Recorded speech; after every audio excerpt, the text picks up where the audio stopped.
Ladies and gentlemen, welcome to the ANZ Open Division. You have got your bearded monstrosity Winters, and joining me on the old right-hand side is Mr. Blank, all the way from Japan. Blank, how are you? I'm very well, thank you, Winters. Thank you for having me here tonight. Good to be casting with you for the second time this season?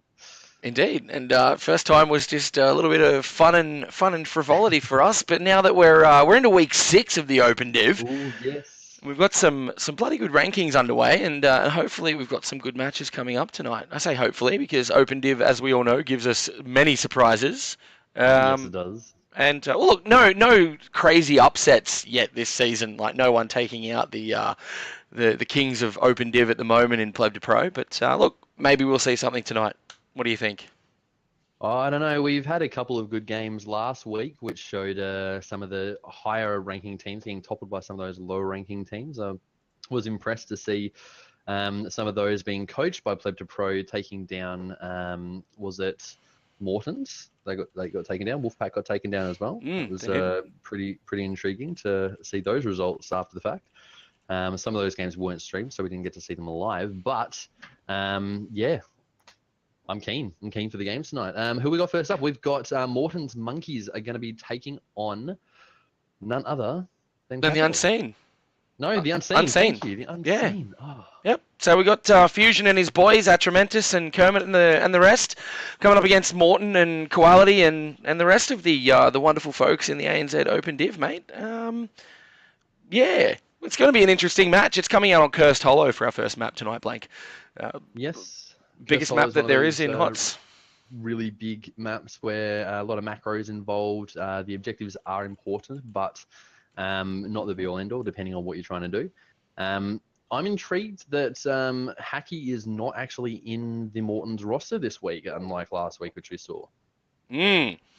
Well, it's an interesting piece, and thank you for just walking away there, Blank. Much appreciated, mate. I'm right here. What are Just you leaving me talking in the about? doo-doo with that No, one. no, no, You no. know what? You, No, you, you no. know I'm here. I'm not touching I'm, that. I'm not touching that. I had to let Mrs. Blank in through the door. Otherwise, I would have a really grumpy wife standing No, outside banging on the door. that's a fair call. Look, to be fair, yeah, not touching that with a 10-foot pole. Let's move on to what potential heroes may be banned. Is Phoenix still banned, Blank? No, Phoenix is actually allowed to play for tonight, Winters. Yeah. So that'll be good. I'm intrigued to see how the teams play around having Phoenix in the meta, whether they've been scrimming with it. Yeah, it's going to be an interesting one, Winters. I know. Look, Phoenix, what can we say? He is a slippery, high damage dealing, teleporting, bursty, global ultimate producing, world cracking, re embodied Tassadar. He's got shields, he's got teleports, he's got range, he's got the ultimate bloody planet cracker, which is absolutely phenomenal for me. I don't know how many replay vids I've seen where you you got a Tyrande on the other team. The owl highlights the opposing Abathar. VoIP. There goes Abathar. Just love it. Yep. Oh, I've seen massive moments where that was a heap of Heroes of the Storm, WTF moments. That was. were on, that was on Yep. a couple of weeks ago, I think, where we saw a massive amount of players with the Phoenix, how much damage that Planet Earthcracker, Planet Shaker, whatever you want to call it, does. And I love it. It's going to be fun to see how the teams play around it. Due to amidst of controversy in Discord today, during conversation about the potential of Zeratil's VP, there was a ruling made where the VP is not going to be banned, neither is Zeratil, if teams play it and abuse the bug, which is only in collaboration with Blazer's Bunker, then they will potentially be forfeit due to bug exploits. But aside from that, there is no issue with VP on any other ability, as far as we know, and no issue with Blaze. There's no point in banning him. So yeah, we're just waiting for one more person to come online now, He's logging in, so pretty soon we'll be able to get these games underway, Winters. Getting that underway. And look, there was a lot of controversy in the ANZ community about that last night. And look, the simple fact remains, guys, and I think this is probably a very good rule. I'm not dictating what the Premier Div rules are by any stretch, but if there is a known bug, don't abuse the known bug. Pretty simple. If you abuse the known bug, then you'd be prepared to pay the penalty for that, which will essentially be an FF, right? Yeah, I mean it's pretty straightforward. There's no ifs or buts about it. Well, there are ifs, but well, there's ifs, but there's no buts, right? If No, you take it's VP, if you take Zeratul and VP, and you take Blaze and Bunker, don't VP the Bunker. It's not going to change your game, I don't think. This is my plat level experience dictating this here. Oh, that's very true. We've it's just that particular combination of ultimates that have the issue. So, I mean, if a team picks Zeratul with VP in any other comp and there isn't a Blaze on the thing, there's nothing to worry about anyway. If a team takes Blaze with Bunker but there's no Zeratul, then there's nothing to worry about there either. So there's no real massive issue here. If teams want to draft around that, that's up to them. We can't say anything else. So, but I believe both the teams are ready, Winters. They are indeed. Uno momento. Unlike last week's Open Division, ladies and gentlemen, I've managed to fix my screen transition, so no need to edit team names whilst we're in the lobby. We can almost just kick that off, but I do need to play with the sizing of it. So, Blank, please entertain the rest of our wonderful ANZ community for another moment, and then we'll kick off this draft, guys. No problems at all. Hopefully my lag in Japan doesn't affect things too much with the game itself, so... It won't, because you're the one doing the observing, so it's got nothing to do with me. It looks like our game has started, Winters. It has indeed. Thank you for that. I wasn't, but we're good to go. Let's kick it off, guys and goyles, as we kick into the first game of the Open Division Week 6 with Morton's Monkeys versus the Unseen. What are we going to see tonight? Well, Winters, with Phoenix being high priority, I see that either being first ban or first pick. Time will only tell which. I think that's where it's going to go. Yep. I think we're going to see Phoenix high priority on the ban list. I don't see the controversial Zeratul or Blaze being banned out unless a team has built their strategy around a Blaze or a Zeratul, which is not overly likely in Open Div. We do see the Maiev ban coming out first up, though. That's from Morton's Monkeys, I believe. Yep, that is Morton's Monkeys on the left-hand side there, team. Maiev still high up on that ban list. Phoenix ban coming straight out for the Unseen. They don't have time for that, mate. Leaving open, Medivh. Oh, yes. Medivh is still one of those very strong picks. We've seen him picked up a lot, especially in HCC last night. A couple of teams picked up that Medivh and played it really strongly. This is Morton's, and they are one of the higher ranked teams in the Open Div at the moment. Currently equal second place. I think potentially the scores as of last week may have dropped them down a bit. I can confirm that later on, but I'm intrigued to see what they pick up. Are they going to pick up the Medivh? Yeah, it'll be... No, we're going to go straight into Mr. Long Range Hanzo himself there, Blank. So, interesting on Cursed Hollow. Like, obviously, high mobility. Great global potential when he gets to 20 with play the game. But no. If it gets out to 20, pops off that dragon arrow and jumps straight out of it. Oh, the team fight. Sounds good. It's rubbish, isn't it? No, great hero, Hanzo. Obviously, high damage, high utility, especially if someone's looking to pick into a Garrosh. Plenty of opportunity to make plays with a really well-placed and well-timed Dragon's Arrow. I know there's plenty of opportunity for a really good Hanzo player to completely change the course of a game with that ultimate. So let's see what our Unseen team decide to pick into on Cursed Hollow. Well, I've seen a lot of traces picked up. Abathur has a bit of high priority in the ANZ region as well, which has been interesting to see. They've got the two, so they can pick a strong combination of heroes that go well together, such as the Malfurion with perhaps a Diablo. Stukov being one of those high priority teams, and pulling out that second Shimada brother, Genji, onto the table. Another one of those high mobility heroes, Winters. And Genji's always a solid pick. In the European HGC and in NA HGC, he's fallen off a little bit. I think he's dropped below a 50% win rate from last viewing of the stats, but that doesn't change the impact that he can have. Seeing a lot less Dragon, Ultimate Dragon, my goodness. Memory, absolute brain blank. My goodness, blank. What am I doing? Dragon. What are you talking? Not the Dragon Arrow. No, his ultimate. Yeah, yeah, that one. Yep. Anyway, so we're seeing a lot more X Strike being picked up. Sorry, team. That was absolutely Oh no, rubbish of me. that's Hanzo. Genji, you're talking so Dragon Blade. Yeah, Dragon Blade. And Dragon Blade and X Strike. Seeing a lot less D Blade, and we're seeing a lot more X Strike. I'm so sorry that took me so long to get that out. Look, No, that's totally fine. Garrosh and Malfurion picked up on the side of Morton's Monkeys, their team. Two very, very high priority picks at the moment. Again, Malfurion and Stukov, the two real S-class healers at the moment, along with Garrosh, a solid S-class tank, especially for the repositioning of your opponents and also saving your teammates there. Yeah, I mean, Malfurion not having the highest mobility, Garrosh being able to throw him away can be great effect. I have seen some interesting and plus amazing plays with the Malfurion being thrown in and casting a Twilight Dream in the middle of a team. So that can happen. I don't see them taking a solo tank though with Garrosh. Having a lot of poke though on the side of Morton's Monkeys there with the Hanzo and the Malfurion to poke off those objectives. Genji able to do a little bit of poke as well, and Stukov depending on what he takes. I see them hovering a Blaze ban here.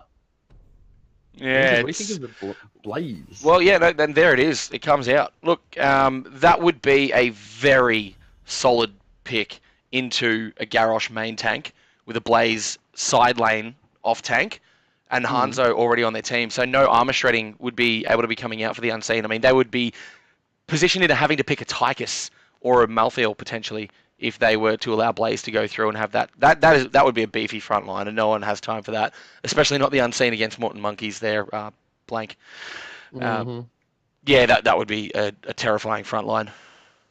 Yeah, I mean, the Garrosh has a lot of combo players that can go with it. I've seen the Garrosh Diablo combo. That is terrifying to play against. I've had to deal with it a couple of times myself. The amount of dispositioning that those two can do, and in combination together, like you got the Diablo flip, knock them back, Garrosh throw them into your enemy team's backline and slam down that stun. Ooh, not seeing anything here. Oh, there we go. Sonya's been banned for the side of Morton's. Not wanting to have to deal with that. Good lockdown CC, good solo laner. I wouldn't have expected much more. She's had a lot of priority in the last couple of weeks as well, being really strong. Yeah, since her rework, they've obviously, I'm sure everyone is aware of it, but for those who are not, they've reworked a lot of her talents to effectively remove a little bit of her tankiness, unless you specifically spec into a super tanky build. And even still, she's there to deal damage and to try and push a side lane or to be a side soaker. So really built now for that solo lane, and really is very effective against most other solo laners. So it's interesting to see the Sonya ban come out because she is quite strong. If you build her DPS, she still has a lot of inherent survivability with her Whirlwind, and obviously puts out a boatload of damage. Ancient Spear into into your Seismic Slam, especially if you talent into that a little bit. Very devastating. Arthas and Chromie. Another poke hero with the Chromie to poke off those objectives. They've got their support. They've got their front line. This leaves their last pick very open, which I like. I like that they haven't been held into having to pick a support or a tank in that last pick position. I do see them going with another frontliner, at least a solo laner for that. What are Morton's Monkeys going to do to counter that, though? Yeah, and I think the Unseen have tried to be a little tactical in their draft here, Blank, by picking up that Arthas and trying to maybe... Because, they've got the range deeps in Hanzo. Maybe they're going to look into picking a Greymane or a very solid melee hero. And that Arthas just sort of... It's like a pre-counter to Greymane and just says, hey, guys, if you were thinking Greymane, well, look, Arthas is already on the table, so, just don't do it. It's going to either change the way that Mortons were looking to draft, and they're going to pick up that other frontliner, followed by another DPS. So you go Dahaka, interesting side soak, which is good, into the melee, yeah. Yeah, well, they've got another solo laner with the Thrall and the Dahaka. Both can solo lane strongly, which means that the other three can roam between lanes and get some picks, perhaps. I like the Chromie pick. It is good for that zoning potential on the objective, as well as it kind of counters the very, very short range attack that the other Morton's Monkeys list have. So, I mean, Hanzo, yes, he's got some range on him and Malphite the Poke, but if you look at Dahaka and Garrosh, the ones that displace and can lock down the enemy heroes, they're not going to have a very easy time of getting to Chromie, especially with that Arthas pick. You bang on. We've seen the Thrall Crash Lightning has been the build to take, and on a map like this, if he's going to be in the solo lane, it's not going to be as easy to get those stacks up, and it's been nerfed, so it's not as strong as it used to be, and a lot harder to get those stacks. Yeah, now needing 30 stacks to prioritize heroes on the bounces, so significantly more difficult to get, especially on a map with a lot of minions, or someone that spawns a lot of minions, like an Arthas with his ultimate, or an Uberak with his little bugs. So really difficult to get that. So look, Thrall on this may in fact take Crashed Lightning, because it's still achievable and it still pays off. A little bit of the top end damage drop off, but still prioritizing heroes for the bounces is quite devastating, especially when it's on a 5-6 second cooldown. Especially when you're working around those objectives where the enemy team are pretty grouped up on occasion, and there aren't any minions for it to accidentally hit. So you've got a higher priority of it hitting those enemy heroes. Diablo was the last pickup there for Unseen. So looking to have that lockdown, the very, very beefy front line that they have, possibly diving onto that Malfurion or Hanzo. Free Quality is actually on the Malfurion here. Yep. One of the better supports in the ANZ region, if I don't say so himself. Or you can say so yourself, and he can say so himself as well. No, you're absolutely bang on there, Blank. Like, Quality is absolutely one of the better healers that I've certainly seen and been exposed to. Not that I've exposed myself to Quality. I'd like to. No, I wouldn't. That's a lie. Look, both teams, Blank, have a lot of synergy together. They've both got a lot of burst potential, which is really cool. So I'm really interested to see, which team takes priority over this, and which one really just takes this game by the balls. Speaking of grabbing by the balls, let's have a chat and have a look over at Morton's list here. Morton's Monkeys, featuring Morton himself on the Shimada brother Hanzo, Free Quality playing Malfurion, Bullcrow on Dahaka, Crazometer on Thrall, and Kermit on the Garrosh. Alrighty, and doing the ring around the rosies, we've got the Unseen with Fusion on the Stukov, Trementus playing the Diablo, Azurim on the Arthas, Ivans on Chromie, and Invincible on the Genji. Now, I don't see much happening out of the ordinary here. Go for the front middle lane melee. I'm interested to see Diablo splitting off there and grabbing that bottom vision point straight away. Oh, look, we're seeing Invincible getting a little bit of a pick up there and just having to swift strike out there, Blank. Putting out some damage early on, coming out from Morton and the team. Very, very interesting stuff indeed. Yeah, very aggressive. They haven't gone to that solo lane yet, so just looking to get that poke down, try to maybe get an early pick. They didn't succeed this time, but nothing lost. No, nothing lost and nothing gained, really. I think it was just a little bit more of friendly posturing around the midsection there. Not being soggy around the midsection, like your favourite bearded monstrosity. Now, we do see Arthas peel off to the top, and Dahaka will use his Burrow Charge to get... not Burrow Charge, sorry, his Brush Stalker to get up to the top lane nice and quickly. So, not going to be available for another period of time, just in case there is a cheeky little bit of a gank happening. And we'll just take a quick look at the solo lane, because solo laners quite frequently get left behind. Sorry about the ping on the map there, team.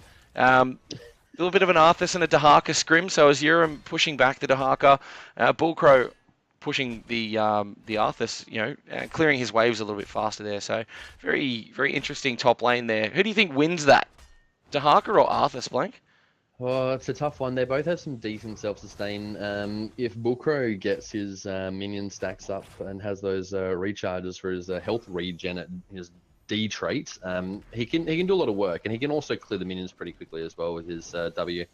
But I mean, I don't know. Neither of them can really lose that lane. I think probably Bullcrow with the Dahaka will have that slight advantage. He can always, if he has Brush Stalker up, go back home, get some health and mana, and Brush Stalk back in. No, very true. Well, we see both teams picking up their siege camps pretty much at the exact same time together. So a Genji doing it alongside a Hanzo. So both Shimadas. Very interesting stuff here happening with those two peeling off to do with those camps. Going to have a cheeky look down on this bottom lane with a Thrall holding himself against that Diablo. Looks like Dibbles has cleared out the... Oh, no, sorry, the siege is in the top for the Morton's Monkeys guys. So they're going to leave that bottom lane there with these siege monsters pushing. So very interesting selection of sort of things to happen there for Morton's Monkeys. Yeah, it looks like they were trying to start that hard camp, and it looks like they're going back to finish it. It seems they're just going to give this first objective. I mean, it's up in 13 seconds. They're going to take a while to rotate up there. And I don't think they're going to get to it in time. So unless the Hark is able to stall, especially when you've got Genji sitting there in the bush waiting to stalk out anyone that comes near. Oh, mate, leaving that siege camp and the Dibbles down in bot lane is going to get so much value while they're posturing up the top here. We see Morton's Monkeys clamoring around this curse, trying to get the tribute, and they've really they've just zoned everyone out. I would have thought the Chromie would have been poking a little bit more with some Dragon's Breath. I was thinking the same, especially with Diablo on that bottom lane. I mean, it gave Morton's a lot more ability to go in harder and secure that first objective. Bit of a throw there coming out from Kermit. Yeah, we got the Dibbles getting quite low on the health there. Kermit pushing this Diablo and takes him down. Wow, that was a solo Garrosh taking down a Diablo with a couple of tower shots thrown in. With Genji there as well, might I add. So it wasn't just Diablo against Garrosh. It was Diablo and Genji against Garrosh. Yeah, look, that just shows you the domination that a Garrosh can bring to a fight. Flip into a tower, take a couple of tower shots, and then just finish him off with a little bit of a bloodthirst and a couple of autos. Well played there, Morton's Monkeys. This next objective spawns a lot closer to the side of Morton's Monkeys, which gives them a slight advantage in regard to positioning. Hang on the top lane here, Blank. Oh, good night, Arthur, Sweet Prince, with Thrall and Hanzo himself taking down the Prince of Frost himself. So we'll, I was just about to mention how much the top lane was getting pushed in, with those two being left up there against Arthas by himself, and you saw it happen. Arthas couldn't deal with both of those two heroes. No, he couldn't, especially while they were diving him under his own tower. It's a false sense of security sometimes, as we've got a bit of an engage with Diablo going in against Bullcrow on the Dahaka. We see Fusion getting flipped over the top by Kermit on the Garrosh, and he gets taken down. Atramentus now getting stunned into oblivion, about to take a, final breath. He goes down as well. We've got Invincible. Swift strikes out, very fortunate. Kermit on the Garrosh is about to get another throw into a root, very good. Arthas gonna fall, he tries, he fails, not enough self-sustain at the moment, not with his boy Diablo and Stukov down to not throw him heals. Blank, Morton's looking pretty terrifying with a 2-level lead already.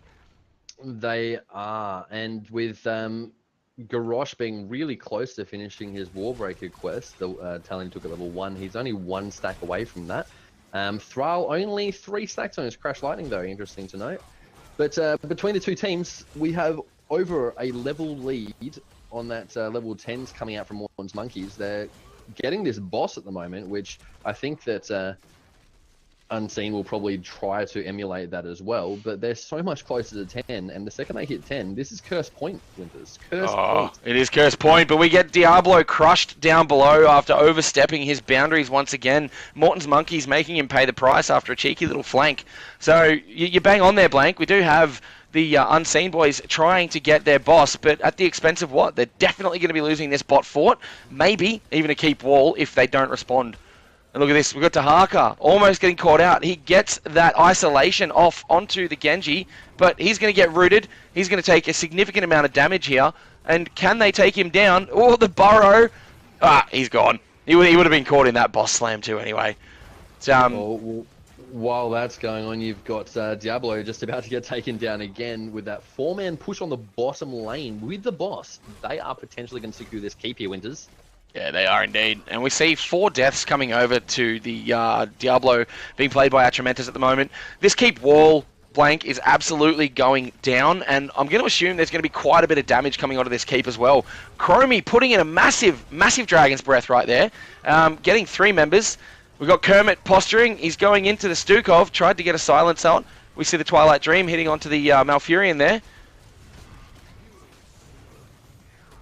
10 still hasn't been picked up by the side of the Unseen. Invincible going down to that as well.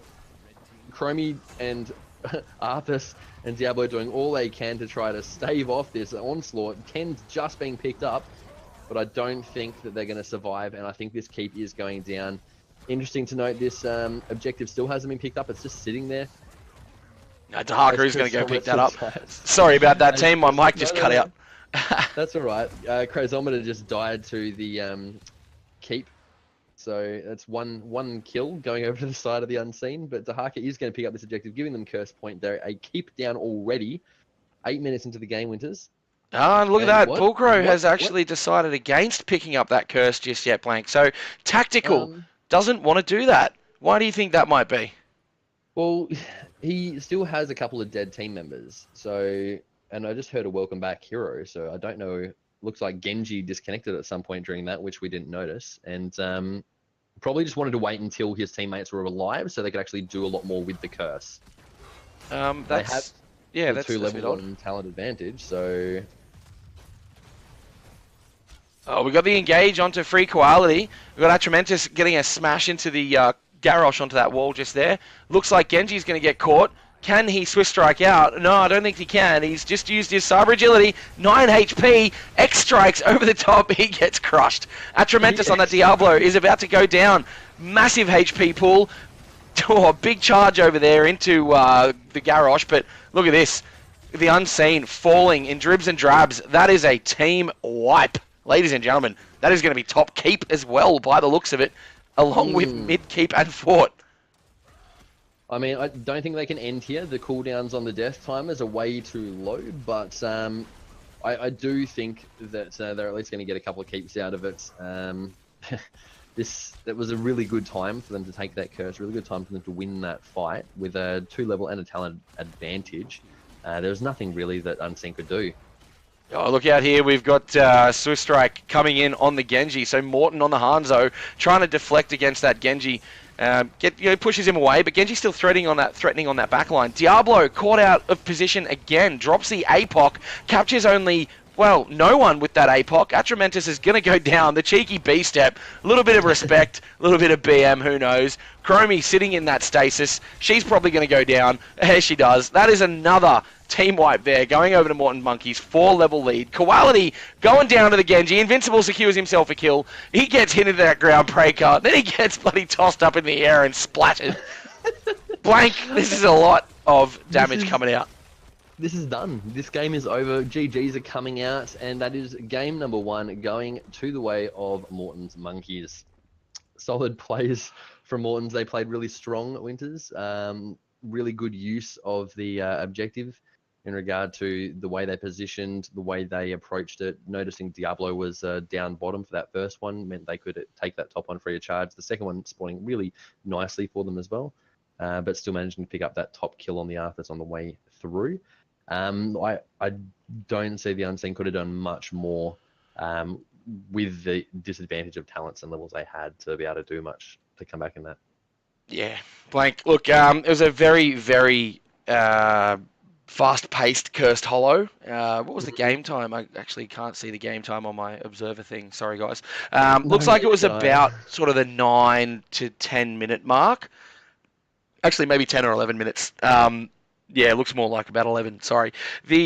I was just looking at the replay. You did what I did and looked at the live screen where it's got a 2-minute delay. Yep, it's about 11 minutes. Yep, 11 minutes. That's right. Yeah, a little bit of a goose. But yeah, look, Cursed Hollow, normally you're at least seeing level 20 on that. We barely saw level 16 coming out for Morton's Monkeys.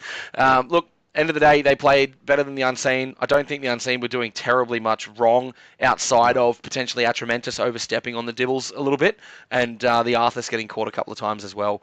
So, well played for our first game in Week 6 of the Open Division, ladies and gents. We are absolutely going to have to wait for a few more games to finish up, so I'm going to kick you over to our wait screen. You can listen to some more EDM in the form of no copyright sounded music this time, so I don't get yelled at for playing metal and Sabaton. Nothing wrong with a bit of metal, Winters. No, nothing at all. Nothing at all. Guys, thanks very much for joining us. Stick around. We'll be back hopefully around that 5-minute mark, and then we will get underway with Game 2 and getting those lobbies underway for you. So stick around. Stay tuned. Blank, go and enjoy some more delicious Japanese food. We'll be right back, team. What have I got with me? Nice. All right, be right back, guys.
Ladies and gentlemen, we are back with Week 6 of ANZ Open Division. Having the matches played tonight so that one lucky or two lucky contenders can try and challenge the bottom tier in the HGC Premier Division and crucibilize themselves all the way back up to Premier glory. Blank, I am joined by you. Thank you so much for coming out tonight, all the way from Japan, at the expense of the potential wrath of the lady wife, Blank. So thank you. Well, I'll always come out to you, Winters. Yeah, you will. But no, thank you for having me. Last minute, short term, but you've got me for tonight, so let's make the most of it while we can, right? We've got two pretty kick-ass teams playing tonight, Winters. We are on Dragonshire, is the game we're coming back to. On our left side of the screen, we will have Wolfpack. On our right side of the screen, we have Team RU. Roles unspecified have been playing really phenomenal games for the last couple of weeks, and I'm really intrigued to see how they can match up to Wolfpack. Right, the boys from RU, again, as last week, I'm sure they've been doing it again this week, have been having some special coaching from Moops and the boys, trying, and I've seen them in the community, just trying their best to scrim, to play together, working on their own personal Hero League ranks. Liam's got himself into Diamond. Obviously on Wolfpack, we've got a bit more of an experienced roster, I'll say. Please don't shoot me, anyone and everyone. We got people like Tagiza, he's obviously Masters. We got Tanner, LG, these guys have been around for ages. Jester, 1,530 odd hero levels. So lots of experience. And I think we're just about ready to kick this one underway. Dragonshire, obviously being one of our original maps, ladies and gentlemen. Plenty of opportunity there for some cross ganks and some cheeky map plays. And of course, taking that gigantic Dargon and smashing down your keeps and forts of your opponents. So without further ado, both teams are ready. Let's get this one underway. Boys and girls, Dragonshire. Dragonshire coming right up. That is right, Winters. As soon as the game loads up, we will be in to the draft, and I'm intrigued to see how both these teams draft. They're both really strong playing teams. So here we go. Dragonshire, it's loading up now. I need to realize that in Japan, I do have a few seconds delay, which means that when I click go, it's like 10 seconds, unlike usual. Yeah, that's a thing. That is a thing. And look, Japan, much better internet than the ANZ region, but we are streaming through my local wonderful internet connection in 480p glory, ladies and gents. So NBN coming back at me very soon. So apologies for the quality, but look, a significant improvement on last week's Open Division affairs, I think, Blank. Oh, I didn't get to see a lot of the Open Div. I was actually arriving at the train station.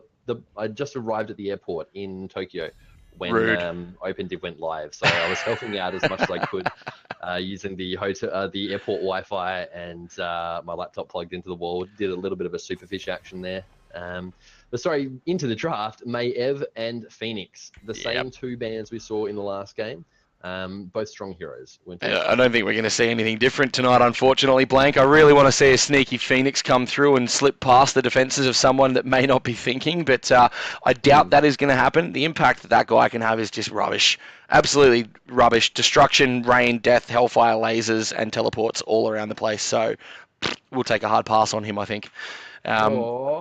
I really want to see him play. So do I. I want to see the impact he can have in a professional circumstance. So maybe someone will let that through. We get the first pickup on Wolfpack, however, as Malfurion. So obviously some team building exercises happening with Wolfpack this week into either a Twilight Dream or a Tranquility.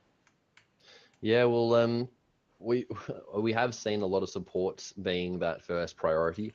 Or higher priority. The last pick was the Stukov in the last game, so we saw that. And Malfurion picked up as well. So those two being the highest pick supports in the current meta. I'd be really surprised, actually, to not see RU pick up a Stukov in this round of the draft. They are picking now. Oh, mate, Stukov, there's a couple of excellent choke points on Dragonshire. So not one of his most amazing maps if you're looking at win rates and statistics. But still, I think he's sitting around a 46% pick rate on Dragonshire itself. On things like Braxis and Infernal Shrines, he's sitting more around the 58 to 60% pick rate. So, look, Stukov, there he is. perfectly picked up. And my man Hanzo Shimada being picked up by RU. So no doubt Liam's going to be playing on that Hanzo. He steals him off me in Hero League all the time, and I really hate him for it. But great Hanzo player. And again, lots of damage can be dealt at long range by that Hanzo and armor shredding. So let's see what Wolfpack answer with, Blake. Yeah, well, I mean, we did call a Stukov earlier. Stukov being a high priority. RU being playing like a Premier Div team lately, I wouldn't expect anything different than to take the ANZ Premier team's metas off their hands. I believe they've been doing a lot of work with Pleb to Pro as well in terms of training. Hanzo is one of those stronger heroes. He is really highly picked up. The ability to have that vision over a certain point or objective is really good, especially with the amount of bushes that come out in Dragonshire. That middle section in particular, in that middle lane. Absolutely. I mean, really interested to see what way Wolfpack are going to go with this. Are they going to go super aggressive or are they going to go the macro play? Chromie Greymane. That's pretty aggressive. Yep, they're going aggressive burst, mate. So we're looking for some roots. We're most likely going to be looking at a displacement tank or an ETC to try and get the mosh off. Already, though, Stukov and Hanzo, both at max range, are going to be able to interrupt a mosh pit quite quickly and effectively without exposing themselves to any danger or exposing themselves to me. So pretty poor choice if they were to go into that ETC. But yeah, look, blow up comp. Maybe we're going to see some Death Ball Wolfpack. Could very well be. It's a good map to do it on, Blank. Yeah, well, they haven't actually picked up a tank yet. So in this ban phase, I'm expecting the RU boys to ban out a tank, potentially that ETC you were just talking about. Diaboy's shown a bit of favour lately as well. Garrosh being another one of those strongest place heroes. So one of those three are my calls to get banned out. They could leave Greymane in that solo lane, but Wolfpack would probably want to pick up another solo laner as well with their current lineup. Well, the ban coming out. Are we going to see a ban, or is it going to? Yeah, Dahaka ban. Wow. Well, that eliminates a global and a solo and a frontliner, so it's three kind of things taken off the table in one fell swoop. Medivh being banned on the side of Wolfpack and not wanting to deal with that protection, by the way. Yep. And what rubbish protection that is after level 16. Arcane explosions all around for all members of your team. Gather around, death ball, dive in, teleport, boom, blow some people up. So solid ban, and we're seeing that more and more at all levels of HGC play, nationally and internationally, ladies and gentlemen. Medivh is just such a strong hero after that rework. I think Blizzard's done an amazing job in reworking him, Blank, to be a lot more effective. And even still, before the rework, he was banned a lot in the national teams. Yeah, he's been one of those high win rate heroes whenever he has been played in the higher ranks, at least. Lower ranked players aren't able to pull off some of the skills he can do with the portals, the timing on the protects. It all comes down to skill. He's one of those higher skill cap heroes that require a lot of practice. And I have seen the RU boys play him a couple of times, and if you are strong with that hero, you don't want to play against it. So good work by Wolfpack taking off the table. Garrosh and Genji being picked up. That's double Shimada brothers on the side of RU Winters. That is a disgusting amount of damage there coming out from Genji and Hanzo, mate. The range, the dive, like that Chromie is going to have to play very, very smart not to get picked by Genji. And I say that because it's what Genji does, right? Genji is a backline diver. He's a harasser. He ducks in, dives out, and you try and track him down, and nope, too slippery. So unless Mal's got some really tactical route placements, I'd normally call for an Uther or something like that to try and stop the Genji players. But, yep, they've already picked into their support. So we're going to have to see two solid interrupters, maybe an Uber Arc or something to try and burrow charge back to help his back line out. And then, impale him on some of those nasty spikes coming up from the ground that I always seem to walk into the middle of.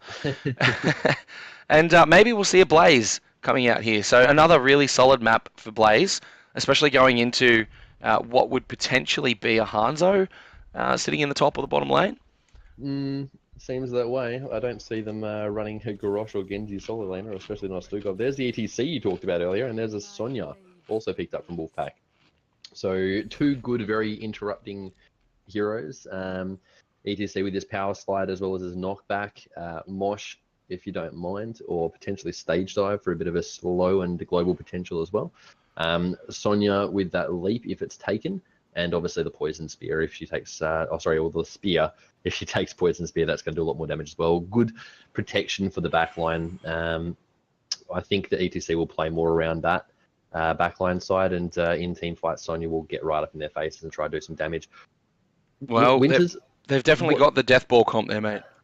yeah, my worry is what's going to happen to Greymane if he dives like Sukov or something, and Garrosh just goes, "Hey boy, throw back."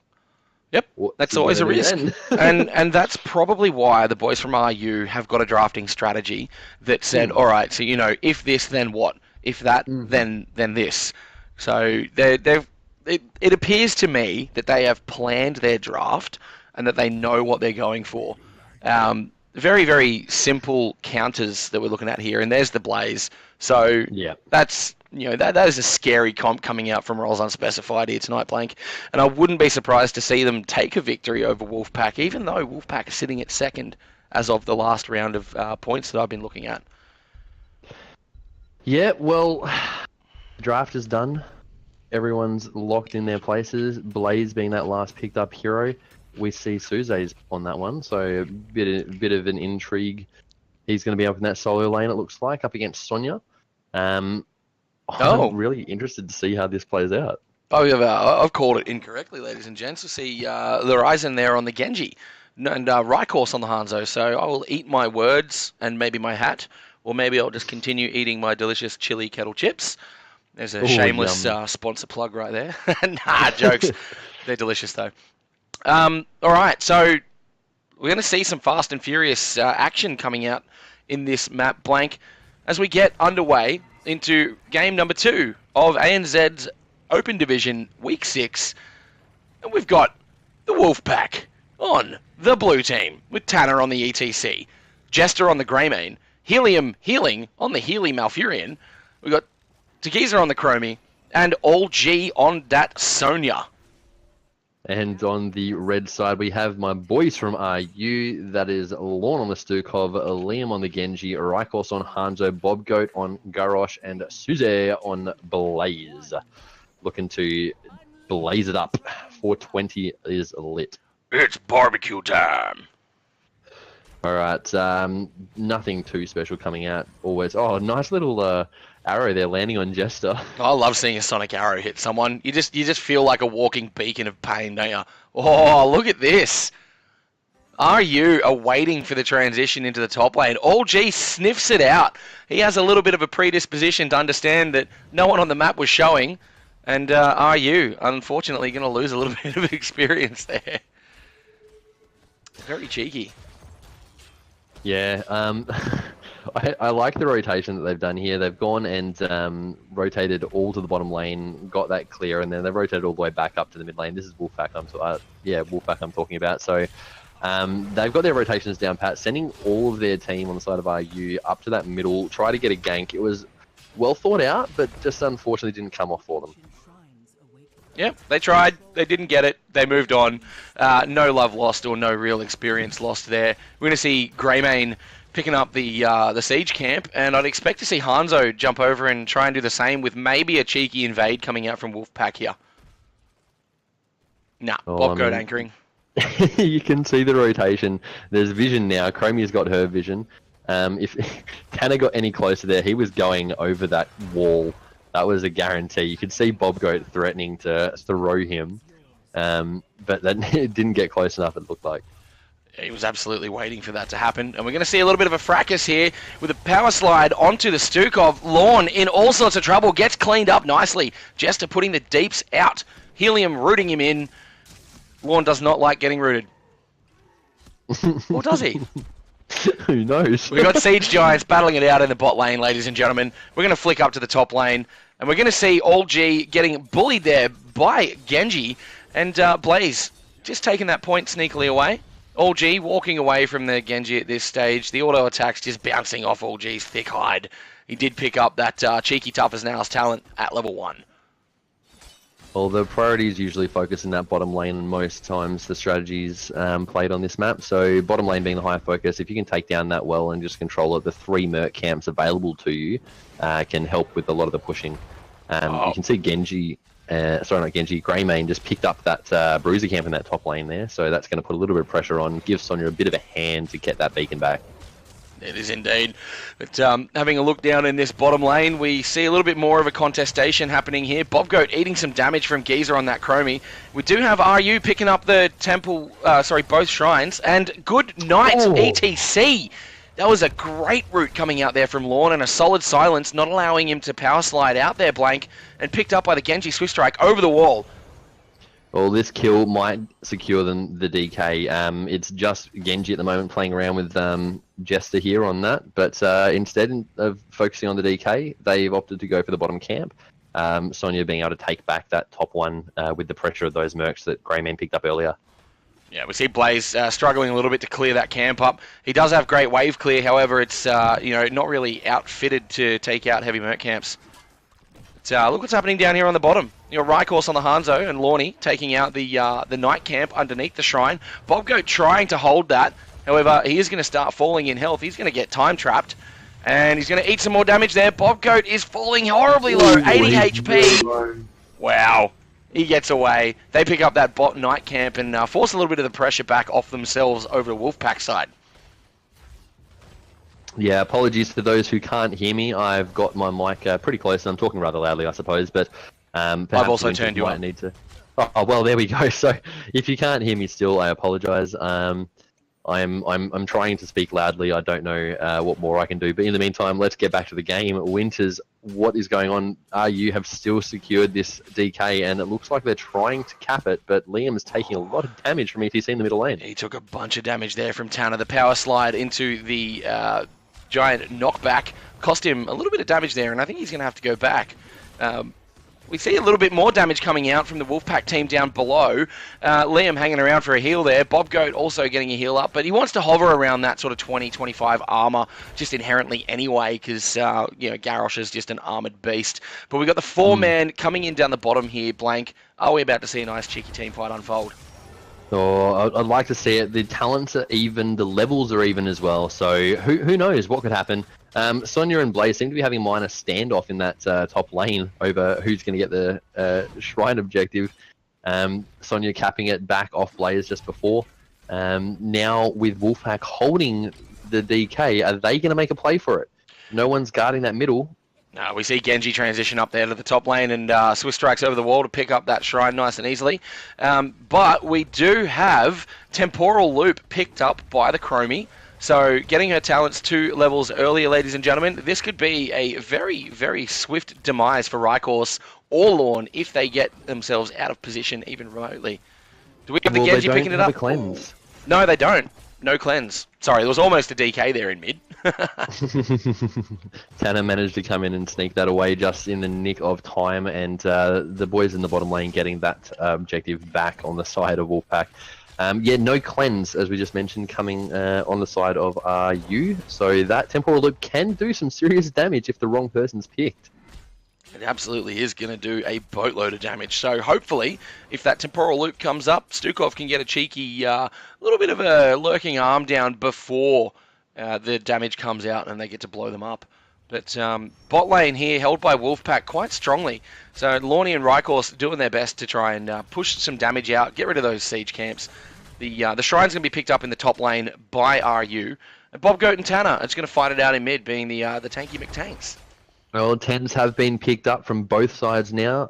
Nothing too unusual coming out. We do see the leap come out from Sonya. We already talked about Temporal Loop, Mosh Pit on ETC. Go for the throat on the Greymane, not worrying about that cursed bullet to take down the damage of those 2 frontliners. And Twilight Dream from Malfurion. Oh, Hanzo's Dragon Arrow completely whiffed right there. We've got the Twilight Dream coming out onto the Garrosh. Suze dives in to defend with a good jet propulsion there. Jester dives in with a little bit of damage trying to put on. Bobgoat gets a great groundbreaker. Tanner gets himself flipped. What's happening? Suze just jet propulsioned out the wrong way. He could have stunned him there. As our little ultimate flurry there goes to no avail, ladies and gentlemen. Yeah, I didn't see any ultimates really do much work. I mean, we saw Temporal Loop come out there as well and didn't collect any combo. Massive rotation coming up. 5-man rotation onto this Sonya. What's going to happen? Oh, the throw from the Garrosh onto Suze there nearly got the jet propulsion, but Sonya takes that cheeky little spear talent and climbs her way away. Yeah, she's not used her ultimate yet. She did take... Wait. Can I not see cooldowns? No, cooldowns are a little bit bugged at the moment. Wow, Garrosh goes down. The 4-man rotation in mid there, Blank. Picked him up and smushed his face into the dirt. I believe that Sonya's used Leap, so her Leap will now be on cooldown. I'm a little bit frustrated that I can't see the cooldowns on those ultimates, which sucks. But yeah, so Leap is on cooldown from Sonya, but you have picked up that top shrine. Oh, here comes the time loop, temporal loop. Rykos gets blown up there. Yeah, got to be very careful with that chroming around. Temporal loop can absolutely change the course of any solo DPSer, and that just happened to our poor Hanzo. Yeah, it must be an observer bug at the moment. I recall hearing about that a couple of weeks ago, but that's a bit of a shame. Sorry, ladies and gents, no cooldowns available for us on the heroics. And that was my mistake. That was a leap that came out. Oh, Genji dived with the backline into that Dragon Blade, takes out the Sonya. That was absolutely wonderful play there by Lorizon on the Genji. Yeah, Wolfpack have gone around the map. They've picked up the bottom Bruiser camp as well as Greymane picked up the Bruiser camp in that top lane. So both of those are going to be able to put a bit of map pressure off, map pressure on, which should help them secure the objectives and potentially get the DK. We still haven't seen a DK yet. We're 10 minutes into the game. Wolfpack have picked up 13 talents. We have not yet had a DK. And that is, you know, it's not out of the ordinary for these high levels of play. And I say high levels of play just because of how spot on RU are playing at the moment, and Wolfpack being highly seeded in the open division. We see only 3 kills on the side of Wolfpack and 2 kills on the side of RU. So it seems to be a very even game at the moment. There's very little in the way of XP discrepancy here, Blank. We're being shown a nice game. I'm enjoying watching this one. Yeah, I'd like to see RU pick up some of their camps on the other side now that all of the camps on... hold on. Loop. Oh, the Dragon's Arrow stopping that in Tagiza's face. That was very smart there, Rykos. Well played. Well played to escape that. We do have ETC power sliding in, though. Was he going for a cheeky mosh? Who knows? I thought so, but it didn't happen. We're seeing, oh, there's the throw, gets the taunt and the silence, the pull coming out. Unfortunately, it's turned and Stukov gets absolutely blown up. There's the mosh pit completely whiffed. Walk away in shame, you big dirty cow. No, unfortunately, Tanner misjudged that one a little bit. Jester now in a world of pain. Oh, Genji gets caught, busts out the Dragon's Arrow. He's going to take out the Malfurion. There he goes, and gets the reset. And he's going down, he tried to go for another one. He dived a little bit too far. Oh, ETC's going to pick up the DK, the first DK of the night, going to Wolfpack Winters. They're pushing down the middle lane. Bottom lane's a bit worse for wear on the side of RU, not having any of those front gates. So DK's going straight down middle. No one there to stop it except for Hanzo and Lorne on the Stukov. Hey, 11 minutes into the game and sitting around level 15, 14, the DK is going to actually do some damage. Normally we'd see the first DK, 3-4 minutes into the game, level 6 thereabouts, and doesn't really do much, but this is going to take down this this fort in the bot lane, and it's already cleared out the mid structure and the outer walls there. So it's going to be a little bit threatening. Bobgoat sort of interesting position there to be punted up back to mid. Maybe he wanted to go to mid and deal with the Sonya, which is what he's going to go do. He spoke that lane. He did. So the rest of RU are going to sit here and deal with the DK. So they're going to get that fort, and that's pretty much about all they're going to be able to get from this DK. I mean, it's not a massive XP discrepancy. You've got... Oh, hold on. Lorne's been caught in the temporal. Good night, Lorne. That temporal loop is devastating. Well, we mentioned there's no cleanse. I don't see Bobgoat actually surviving this one either. Oh, hold on. That armor. The armor. Garrosh is one tanky beast. Fortunately for him, the bronze talons on the Chromie. Oh no, we didn't go bronze talons. Disregard. No bronze talons on Chromie. Chromie's picked up Timely Surprise. So when someone gets hit by her time trap, it resets her cooldowns, allowing her to pop off straight away without having to worry about keeping her cooldowns for that purpose. Yep, great talent as well. Certainly helps a lot of Chromie players finish off some low health DPS players, especially when that time trap is placed in an optimal location. Top lane, look out, here we go. The bunker drop immediately from Suze. That was really, really well done. Time Trap saving him a little bit of damage. Gets a Oh shield. my god. Wow. Wow. That was incredible by Suze to survive that with that much damage. 1v3, got the bunker, gives him a bit of armor, managed to pull out his trait which he took at level 1, which is the neural stim pack, giving himself 50 mana and ability cooldown to recharge 100% faster. Means he could pop off with his dash. What do you call it? What, you know, the one where Jet propulsion there. Yep, Jet absolutely. propulsion, that's the one. And then Thank you. he's pushed himself into the Juggernaut plating at level 16 to give him a whole bunch of magic resistance or spell armor. Sorry, magic resist. We're playing Final Fantasy here, team. Nothing wrong with a bit of Final Fantasy. Nothing wrong with a bit of magic resist. No, we got a 5-man in the top lane, and we've got Wolfpack all the way down the below on the Night Camp. Sonya just trying to hold face. And she's doing a very good job of it. So we spoke a little bit earlier about the survivability talents. We do see Nerves of Steel coming out there for her at level 16, along with Battle Rage. So giving her heals, giving her shields. She's playing a bit of a solo lane tank. She's going to be putting up a little bit of a fight. Yeah, well, she's holding her own against a 5-man push. I'm intrigued to see what you are thinking here. Just get the fort and get out, because if they try to push this fort, Wolfpack are just going to push the exact opposite in the bottom lane. And a keep is worth more than a fort, I think. No, they're realising that, but unfortunately they're a little bit late in terms of answering to the 3-man push down below, which allows them a little opportunity here if they got a pick, which they have not. Oh, here we go. The Sonya gets thrown. Lorne gets the slow on. There's the Groundbreaker into the silence, into the taunt. Good night, Sonya. Well played, are you there? That was a very lovely little bit of damage at the expense of a keep blank. Oh, yeah, temporal loop on the Hanzo. Gets away. Lorne's healing has been phenomenal in keeping them alive, keeping them up in these team fights, and his silences have been phenomenal as well. Unfortunately, with Rykos being the only one to back on the Hanzo, there's not much that can be done to save that keep. It's gone. It's definitely gone. And potentially that pick on Sonya could have given them an advantage to try to push something now while they're 5v4. But at the moment, they're just trying to hold their own and get the objectives. They certainly are. So a Dragon Knight for RU right now would absolutely shift the tide of this battle, with them not even having taken down an outer structure yet. So all forts are up for Wolfpack, with them having a big gaping hole in the bottom. Oh, we've got the taunt. Good night, Chromie. That's silence. No ability for her to time out or bye-bye or any of her annoying abilities. She gets absolutely munched. Well, I'm wondering who's going to go this top lane to help out ETC, because if no one does, then this could be an objective to RU, and Bob Goat's currently zoning. I don't know who's going to pick up the DK. It might be Lorne. It might be no one, because Greyman's taken the bottom. Yeah, he takes that shrine out of their hands and answers that question for us in short succession. So we see Sonya rotating to the top lane, with Blaze and Genji still up there trying to deal with the ETC and Sonya.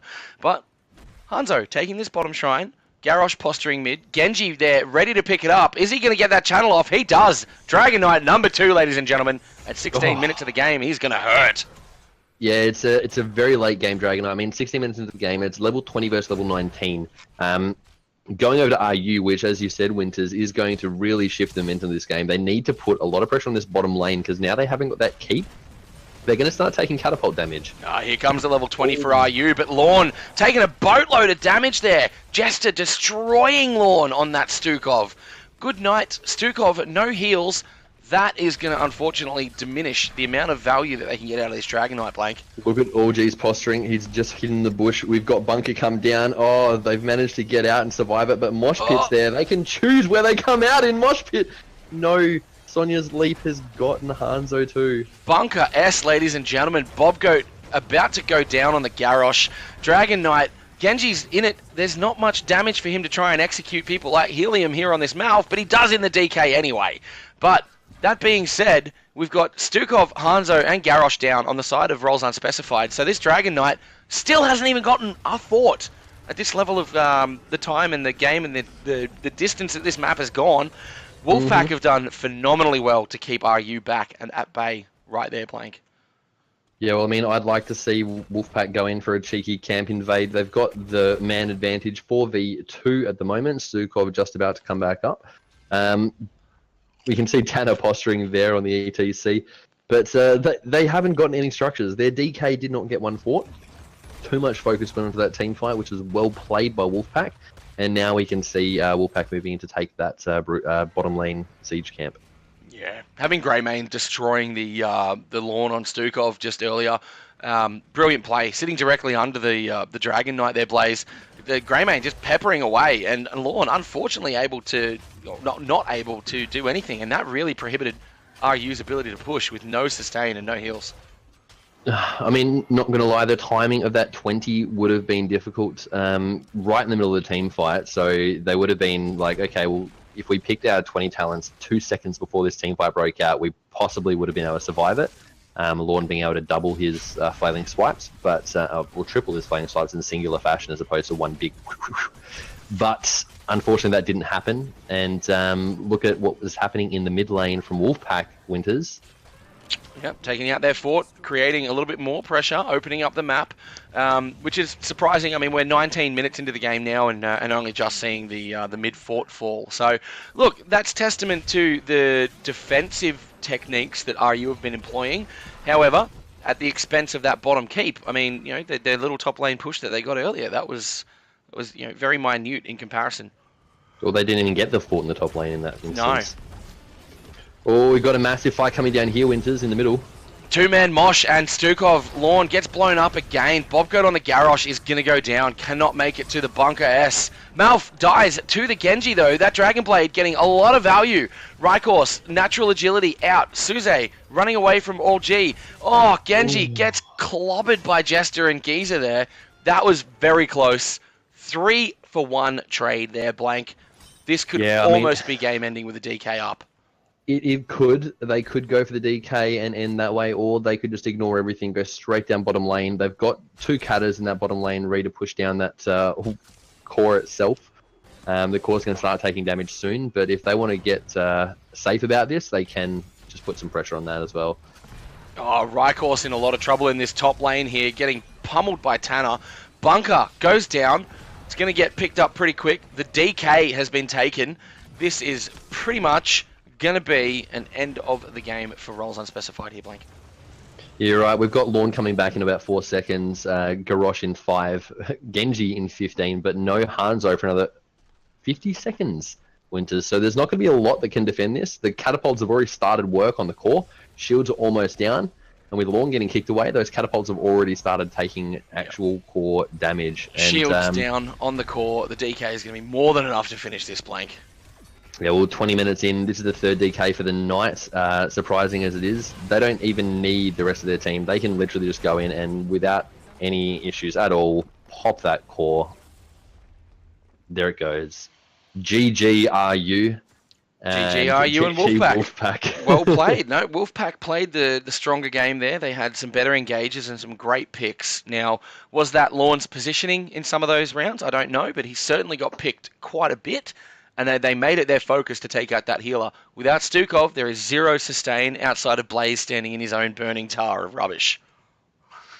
Yeah, well, I mean, Blades did have the bunker to kind of save a couple of things there in those. That mosh pit save on the bunker was pretty phenomenal. The mosh pit getting 0 value in that bottom lane. But yeah, I can't talk about positioning. I'm terrible at my positioning myself, so it would be terrible for myself to be talking about someone else's positioning. But I did get a little bit annoyed that Lorne got picked off a little bit too much there. A lot of damage coming out from both sides. Actually surprisingly low damage coming out from the side of Wolfpack. Just a lot of quick, precise kills. It's tactical. It's that death ball comp. It's the one and done. Temporal loop. Greymane. Just good night. And that's what they did. So they had a plan, and they effected that plan, and they effected it in very short order. Well, not 20 minutes short, but no, they won the video game, Blank. They won the video game. Well played. The video game was won. It was indeed. Ladies and gents. Winters, before we go to a break, I do actually have a loot chest code to give away tonight. So we'll work out during the break how we're going to organise giving that one away. But I do have a loot chest code for Open Div tonight. So tune in. We'll give you the information after the break. But Winters, are we going to a break now? We are indeed going to a break. I believe we will have 1 or 2 games left to finish up. we all know that Dragonshire can go for a little bit longer. We should be back Mm. in about 5 minutes, ladies and gents, so stick around. Is it just one loot chest that you're giving away a code for, Blank, or is it a couple of loot chests? Oh, I was gonna. It's one, Winters. It's only one. The other one's mine. What do you? Okay, I might have a couple of loot chests. I was gonna stretch them out over the next couple of weeks, but I can give away two tonight if we really need to. Nah, look, let's We'll see see. how we go. Let's see whether or not chat responds and want to hype up that loot chest for us. So, it's ANZ Open Division, ladies and gentlemen. It's not HGC. It's not Premier League. We can give away one loot chest at a time. We are cutting to a break. Yes. We'll be right back. Stick around. Thank you, Belanky.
Ladies and gentlemen, thank you very much for your patience. We are still awaiting 1 or 2 minutes for the final map to finish up, and we will bring you game number 3 in just a few moments.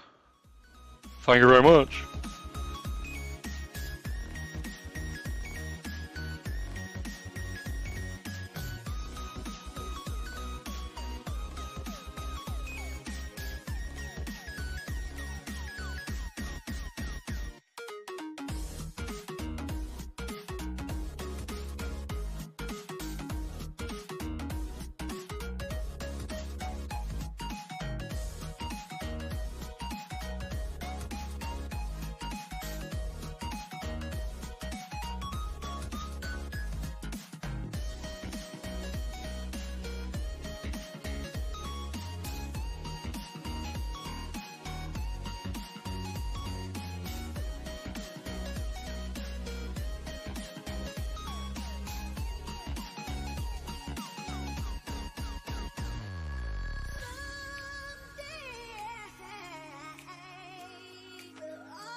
Ladies and gentlemen, welcome back.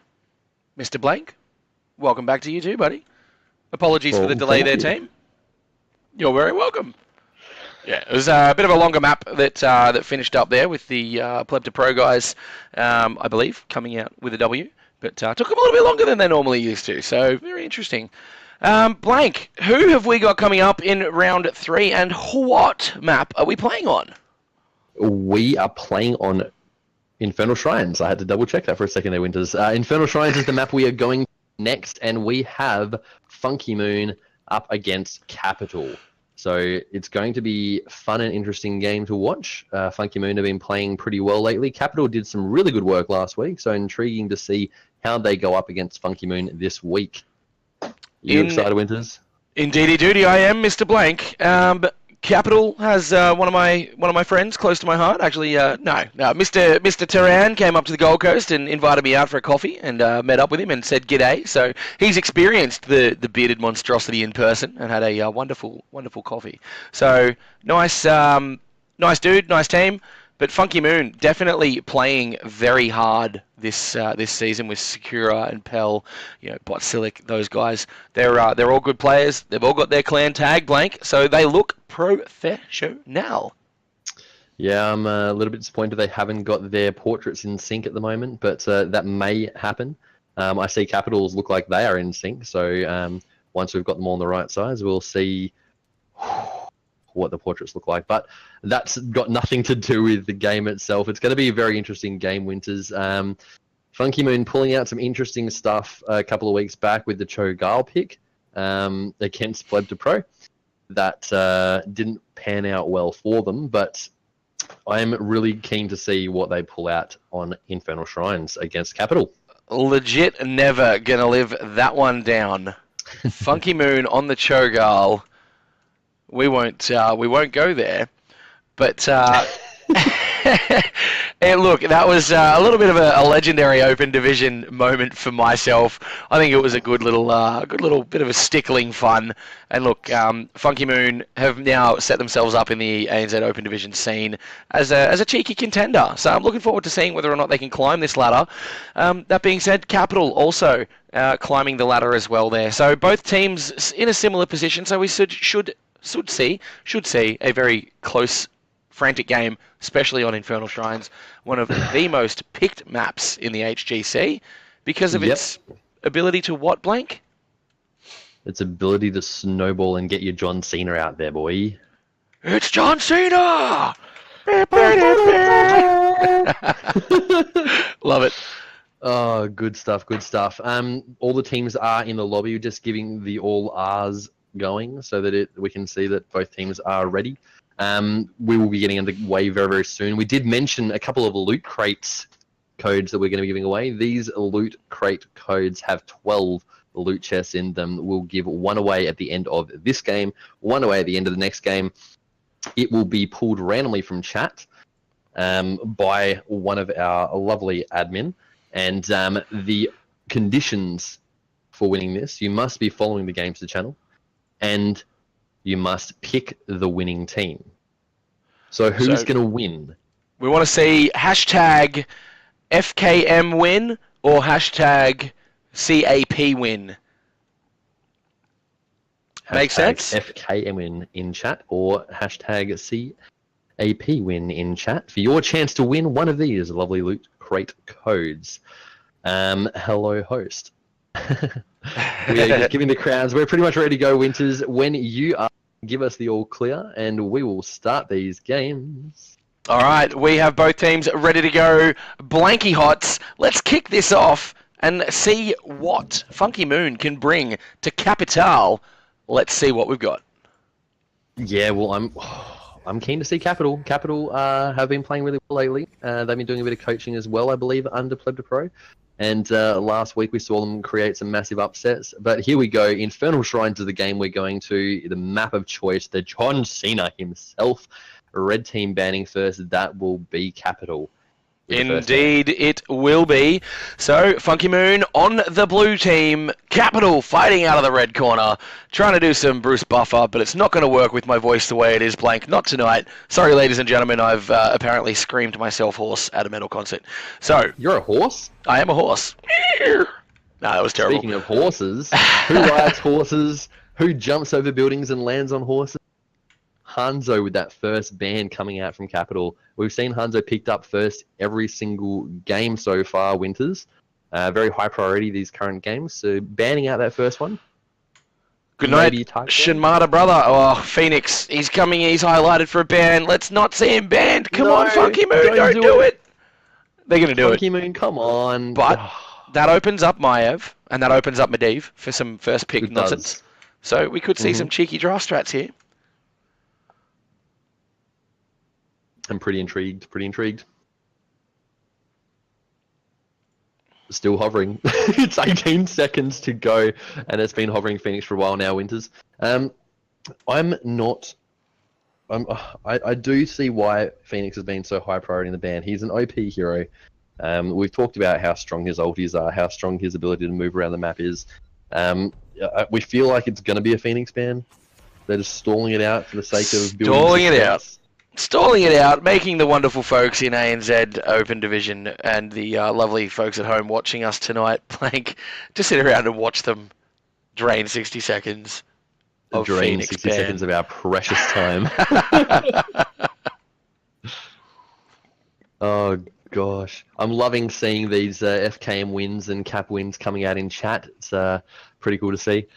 But Silic, I love it. What do we think? What do we think is going to be picked up first on the side of Capital here, Winters? I'm going to go with they will be locking in a tank and most likely a Garrosh, and that is just purely off some of the previous games and picks that they've made. However, I haven't seen any of their recent draft strats or skims. No, there we go. So we get our frontliner in Sonya. That is an Aureus pick through and through, mate. Aureus loves his Sonya. And I'm calling that one, just like I called Horizon on the Hanzo last game, and I got that wrong. So that may be a thing. Well, Sonya is that strong. She's been a strong hero for a while. We talked about it last game. Sonya has the good solo lane. She's got that strong engage. She's got some CC lockdown. She's got some sustainability. She's great in team fights, and depending on whether she takes Leap or Wrath, who knows. Leap great for those engages and disengages if you so need. But Malfurion being picked up on the side of Funky Moon. They love their Malfurion. Well, that's 3 from 3 so far, where we've seen Malf picked up in the first 2 picks. So, GG ANZ region, you know your healers. Well played. And I believe that is going to synergize very well with the Blaze. He's going to synergize quite well with a potential Tracer coming out from Funky Moon as well. So if Funky Moon really want to bring the hurt and the pain, they're going to build a diverse little roster here, and they're not going to stick to just the Greymane, the Genji. But who knows? I'm calling a Tracer coming out for Funky Moon, mate. That's what I'm feeling. What do we reckon is going to follow up with that Sonya for Capital? Well, they've got the strong solo laner. I'm going to guess that they're going to take a Garrosh and potentially a Thrall as well. That's my thoughts right there, Winters, on what Capital are going to go next. What rubbish. Oh, what? Whoa! Oh, it must have been a bit of lag there, team. He called it 100%. Pretty sure I called that Garrosh BT dubs. Yeah, definitely. You definitely called the Garrosh earlier on. I kind of cheated a little bit and waited until they picked it first. You know what Capital are now going to miss out on by picking up the solo lane, or not solo lane Thrall, but the Thrall and the Garrosh, is they're going to miss out on that Stukov. Oh, that Stukov being highlighted right now. They are going to miss out on that. They've picked up their entire front line in that first 3 picks. Not necessarily unwise if they have some sort of strategy around that. Maybe they have a backup healer or another healer they want to be going with. But look, Stukov being taken off the table. Uther's still there, mate. He brings such great crowd control, and especially with a D Storm. But it's either D Storm or D Shield, mate. And the talent is just amazing. You can save someone, or you can stun an entire enemy team. So Uther's still very much on the table, along with Rhaegar as well. Both of them have got cleanse. There's the cheeky Choban. Oh! They don't want to deal with it. No time for Cho'Gall, ladies and gentlemen. No, we do know that they do like to play Cho'Gall. It wasn't just a meme pick for that particular game. They do play Cho'Gall very strongly together as a pair. They've been playing it for a while and scrimming it on occasion as well. The thing that concerns me about their available healers left for the side of Capital, Winters, is they've already got 3 melee. They've already got 3 frontline. Uther and Rhaegar being the next best pickups for heals are both frontline healers. They sure are. But they've both got the Osh buttons, and they've both got cleanse. So they do. We all love a good shit button, and cleanse is definitely important, especially to nullify some of that CC. Unlike what we saw with the Stukov pickup last game against the Chromie, nothing really to escape that. But we do have Diablo and Jaina picked up on the side of Funky Moon there. Leaving Funky Moon with 1 DPS player remaining. And I wouldn't be surprised to see a last pick Genji, to be honest, with this comp. Or they're not going to go Malthael. They need the wave clear. They need the mini dude clear. Interesting. What I'm interested in is you look at the team comp that's on Funky Moon right now, Winters. You've got Malfurion, you've got Diablo, and you've got Jaina. Yes, you got the Blaze. Let's eliminate him for a second. Those 3 picks, what would you expect as a last pick for that comp? Tell me we're thinking the same thing. Well, see, I really want to, but there's just such a big roster. Well, does it not complement well with the Zeratul VP combo? Oh, that's disgusting. Stop it. We've seen it before. You set up the Zeratul VP, you pop down the Ring of Frost, you pop down the APOC. In the meantime, Alex Straza and Chromie picked up from Capital, but come on.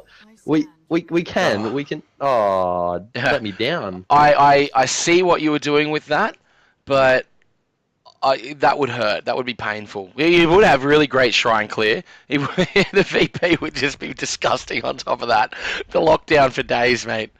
locked down for days. But no, very good. We are going to have Chromie and Alex Straza picked up for Capital, so rounding out their composition, looking reasonably strong. But Valor picked up there by Stumpy. So is Valor making a comeback? I don't know. Valor hasn't been as strong lately as she has been previously. What concerns me the most right now about their healer choice, I mean, Alex Straza is a great healer, but she relies a lot on her team grouping up on her friend circles, is what I call them. Their healing circle of friendships. And with a Jaina and a Malfurion, you can pop a root over the top of their healing circle. You can pop some Blizzard down on top of that, and who's getting healed? No one's getting healed. No, absolutely right. So they got great circular zone control. Yeah, pretty disgusting, actually. Well, not disgusting. It's good, but it's just going to hurt. It's good. It is going to hurt. If they don't have the positioning of that bloody, what is it, abundance, they don't have that circle of life, circle of love placed in the right area, then they're going to be feeling a fair bit of pain. All right, Blink, I'll let you do the honours for Funky Moon. Kick us off.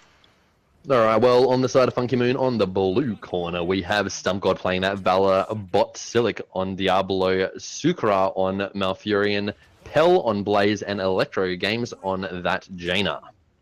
And on the red team, we've got Ultimo on the Alex Straza, we've got Tyrann on the Garrosh, we've got Slick Sloth hanging out on that Thrall, Beefy on the Chromie, and Aureus on the Sonya. So I called that one. Finally. You did. You I got a right thing. The Aureus on the side. I did a thing, ladies and gentlemen. He did a thing. Looking at the talents coming out from them, nothing overly unexpected. Crash Lightning from Thrall, so he's looking to get those stacks up early game. Speaking of, what? Good night, Thrall. We did talk about the Malfurion roots directly onto that healing circle, and that's exactly what we saw. And Thrall could not get in, could not get a heal, and just got poppity pop pop popped. He sure did. But look, early game, early days, a simple pickup like that after that ARAM fracas does really nothing except for deny a little bit of soak. Tyrann also going down due to the body blocking from the Lord of Terror, or Lass of Terror if you're that way inclined. Depending on the skin, I don't know, it's a female skin, right? But lots of damage coming out from Funky Moon, so playing a little bit smarter at the moment and getting 2 good picks early on. And securing themselves a little bit of an XP lead there, Blanky. Yeah, well, fun fact, Bot Silic is currently repping the Kaijo Diablo skin, reminiscent of the old Godzilla, or Gojira, if you're a Japanese man. So, not that that's any relation to the fact that I'm just obsessed with Japan right now, but Gojira does some serious damage, and we're probably going to see that like we have so far throughout this game with Bot Silic on the Diablo. Yeah. Diablo is an absolute menace, and again, just referencing some of the international play, he's banned out quite a significant amount of times. I don't have the actual percentage on me, so maybe I'm just talking anecdotally, ladies and gentlemen, but I've seen him banned plenty of times because he's just such a menace. He does a lot of damage late game. He does a lot of repositioning and dispositioning and lockdown and CC. So good pick up there from Funky Moon. They know what they're doing. They've got a solid draft. He's already halfway through his bloody stacks, which is amazing at 2 minutes. You must have picked up every single minion there, Blank. Oh, Stump God almost going down. Oh, Beefy interrupted on the Q from that charge. Tyrann standing on the point, trying to get the abundance heal. He misses it. Goes into some Jaina damage. There's the Dragon Form from Alex Straza. Bigger heal coming out. Electro walking away with 150 health. Everyone on Funky Moon copping a bit of damage there, Blank. Yeah, well, I mean, they've got a minor XP advantage, but that has been diminished now with that little team fight that went on lane while the soak was gotten elsewhere. But I'm a little bit worried for Tyrann. Maybe he thought that Jaina's Blizzard was the healing circle and ran away from the healing circle into the Blizzard. Luckily, she popped Dragon Form and was able to pop out a bigger healing circle for him anyway. That is exactly what happened. Poor guy. I'm loving the rotations coming out from Funky Moon at the moment. They have been keeping up on top of that a little bit better, in my opinion, than Capital. But the XP isn't too different at the moment, with Capital picking up that mercenary camp just before the objective spawned. It's going to get cleared up really quickly, though. Yeah, Khazra Camp's always a great idea just to pick up. It gives you a little bit of extra push, helps your minions out. Sukra almost getting caught there. Slicksloth going down to the Jaina damage. Sukra walking away. Aureus now in a world of pain, trying to whirlwind his way away, keeping himself alive. Tyran with a throw onto the Lord of Terror. Poor choice for target there, buddy. Alex Straza trying to heal everybody up, but at the end of the day, we are going to see Capital walk away with their tails or whatever the other bits and pieces they've got between their legs and come back to fight another day. Well, I don't know whether it's just me, but StumpGod just reconnected to the game, so whether or not she was AFK for that little start, that's interesting to see. We'll find out soon, but she's back now. Turan taking a lot of damage as well, popped by Diablo and the 5-man comp that is Funky Moon at the moment. Again, they're blank, yeah, getting bodied. The abundance not going down in the ideal location, so less than ideal healing coming out there from Ultimo on the Alex Straza. However, it is difficult to pick the positioning of that, thinking the Diablo wasn't going to just destroy poor Garrosh like that. Look, 36 Ooh. Shrine Guardians to 23. We're going to see this Punisher going over on the side of Funky Moon. And we'll see our first Arcane Punisher of the game, so a little bit more pushing power. Yeah, the Arcane Punisher is one of the stronger Punishers of the... Oh, what the absolute Jesus just happened there. Oh, Silic, Lord of Terror, in trouble. Oh, the Punisher stomp saved. Wow. Well, that was intriguing. We saw Bot Silic almost get popped by the Turan and the other 3 members of Capital. But John Cena jumps in, saves the day, picks up himself a juicy thrall kill at the same time. So that was a bit of a life save on the side of Bot Silic there. Yeah, that was a bit cheeky, and I certainly hope that it's not StumpGod disconnecting, making the Vala die there. So I don't think so. And I certainly hope not, because that would be a little bit average. So let's hope that that internet connection issue's fixed for Stumpy. We want to see some dirty Valor play. She's got the right cowgirl skin, or boy, whatever you like, your choice. Yeah, I want to see some Valor build coming out. So what do we got? Hungering Arrow. No surprises there with a little bit of Death Dealer. Oh, sorry, Repeating Arrow, not Death Dealer. Yeah, well, Repeating Arrow gives her the chance to pop off that Hungering Arrow a little bit more often. And it costing a lot less, so it does a lot more damage in regards to defending against those shrines, as well as against those punishers, as well as being able to help with those picking up the Shrine Guardians. So, as you can see, she's rotating up now to clear that camp, which she can do with Repeating Arrow, as well as her trait number 1, Monster Hunter. Sure can. And look, we got the Temporal Loop coming out for the Chromie again. Oh, popped onto Electro on that Jaina. Is Electro about to go down? Takes a boatload of damage. No engagement there, however, from Slick or Tyran on the Garrosh. Well-placed Temporal Loop, just not in the right positioning for the rest of the team. Unstoppable, or popped for the Garrosh there. What was that one? Sorry, that's Indomitable. Walks away, very lucky. We're going to see Funky Moon picking up the Khazra camp on the side of Capital's screen. Yeah, well, finishing off that camp that StumpGod started a little bit earlier, they have picked up 10 now, Funky Moon, so look for them to try to engage in a team fight as early as possible with the ability to push in with that Merc camp as well. They can get a lot of pressure on that mid lane. The objective is spawning in that bottom lane though, so I'd like to see them rotate down and probably try to take out a little bit more of that bottom lane and get maybe that front gates down or something at least to give them a little bit more of an advantage. The fact they haven't means that... right now, Capital can soak up that level 10 before this next objective's up. And Aureus, a little premature camp capturing there, Blaze, not Blaze. I was looking at Blaze, sorry.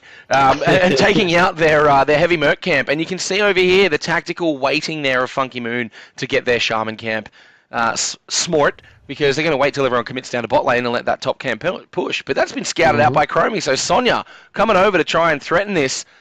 Silic seeing that.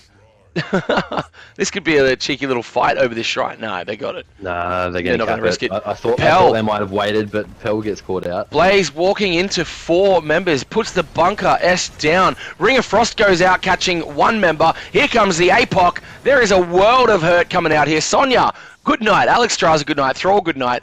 Tyran walking away on that Garrosh. He's about to go down. Good night, sir. Beefy, the lone little dwarf, walking away from a team fight. Good night, sweet princes on Capital. Yeah, well, fun fact for you, Chromie is actually a gnome, not a dwarf. Same thing. But she's not the same thing. She's That's littler than racist. me. She's a gnome or a dwarf, whatever. That's racist, Winters. She's a gnome and she's proud. Classist? D&D classist? All right. Classist, yes. I don't know. Well, with them being all taken out, 4 of the members of Capital being taken down in that team fight, it gives Funky Moon free reign over this bottom objective. A lot of ults will pop. I don't think we saw a Sunder come out to interrupt that, so that may still be available. Unable to see the cooldown, so we're not 100% sure, unfortunately. But yeah, bit of another engage coming on here. And Aureus gets absolutely blown up. The damage is just too much there, unfortunately, for Capital to be able to hit through. So we see the Dragon form popped, and now we also see the ultimate coming out from Alexstrasza, trying to keep her team alive. Silic is absolutely monstering everybody, body blocking into... Oh, the John Cena into the Ring of Frost. Good night again, Capital. Funky Moon are absolutely tearing Capital apart in this game, unfortunately. However, they're doing a fantastic job. 2 punishes down. This is going to be the first fort to fall. Slick Sloth getting himself caught. Jaina with the slows. Temporal Leap trying to save the Chromie. Stasis coming. There comes the Valor to stomp the poor little gnome. Oh, no. That's a massive hit for Capital there. They aren't going to be able to do much to defend this. I mean, they can probably save their keep. They aren't going to be able to save their towers. Diablo using the fact that John Cena jumped in to get to their backline. A lot of damage coming out from the Punisher. A lot of damage coming out from Valor. And there goes Garrosh yet again. Yeah, this keep is going to start doing a lot of damage. So taking that side wall, very smart there from Funky Moon, getting an engage directly onto the Garrosh, who once again did fall. Slick Sloth, I don't know what he's doing out there, mate, but his sundering did not alleviate his pain, which ended in his death blank.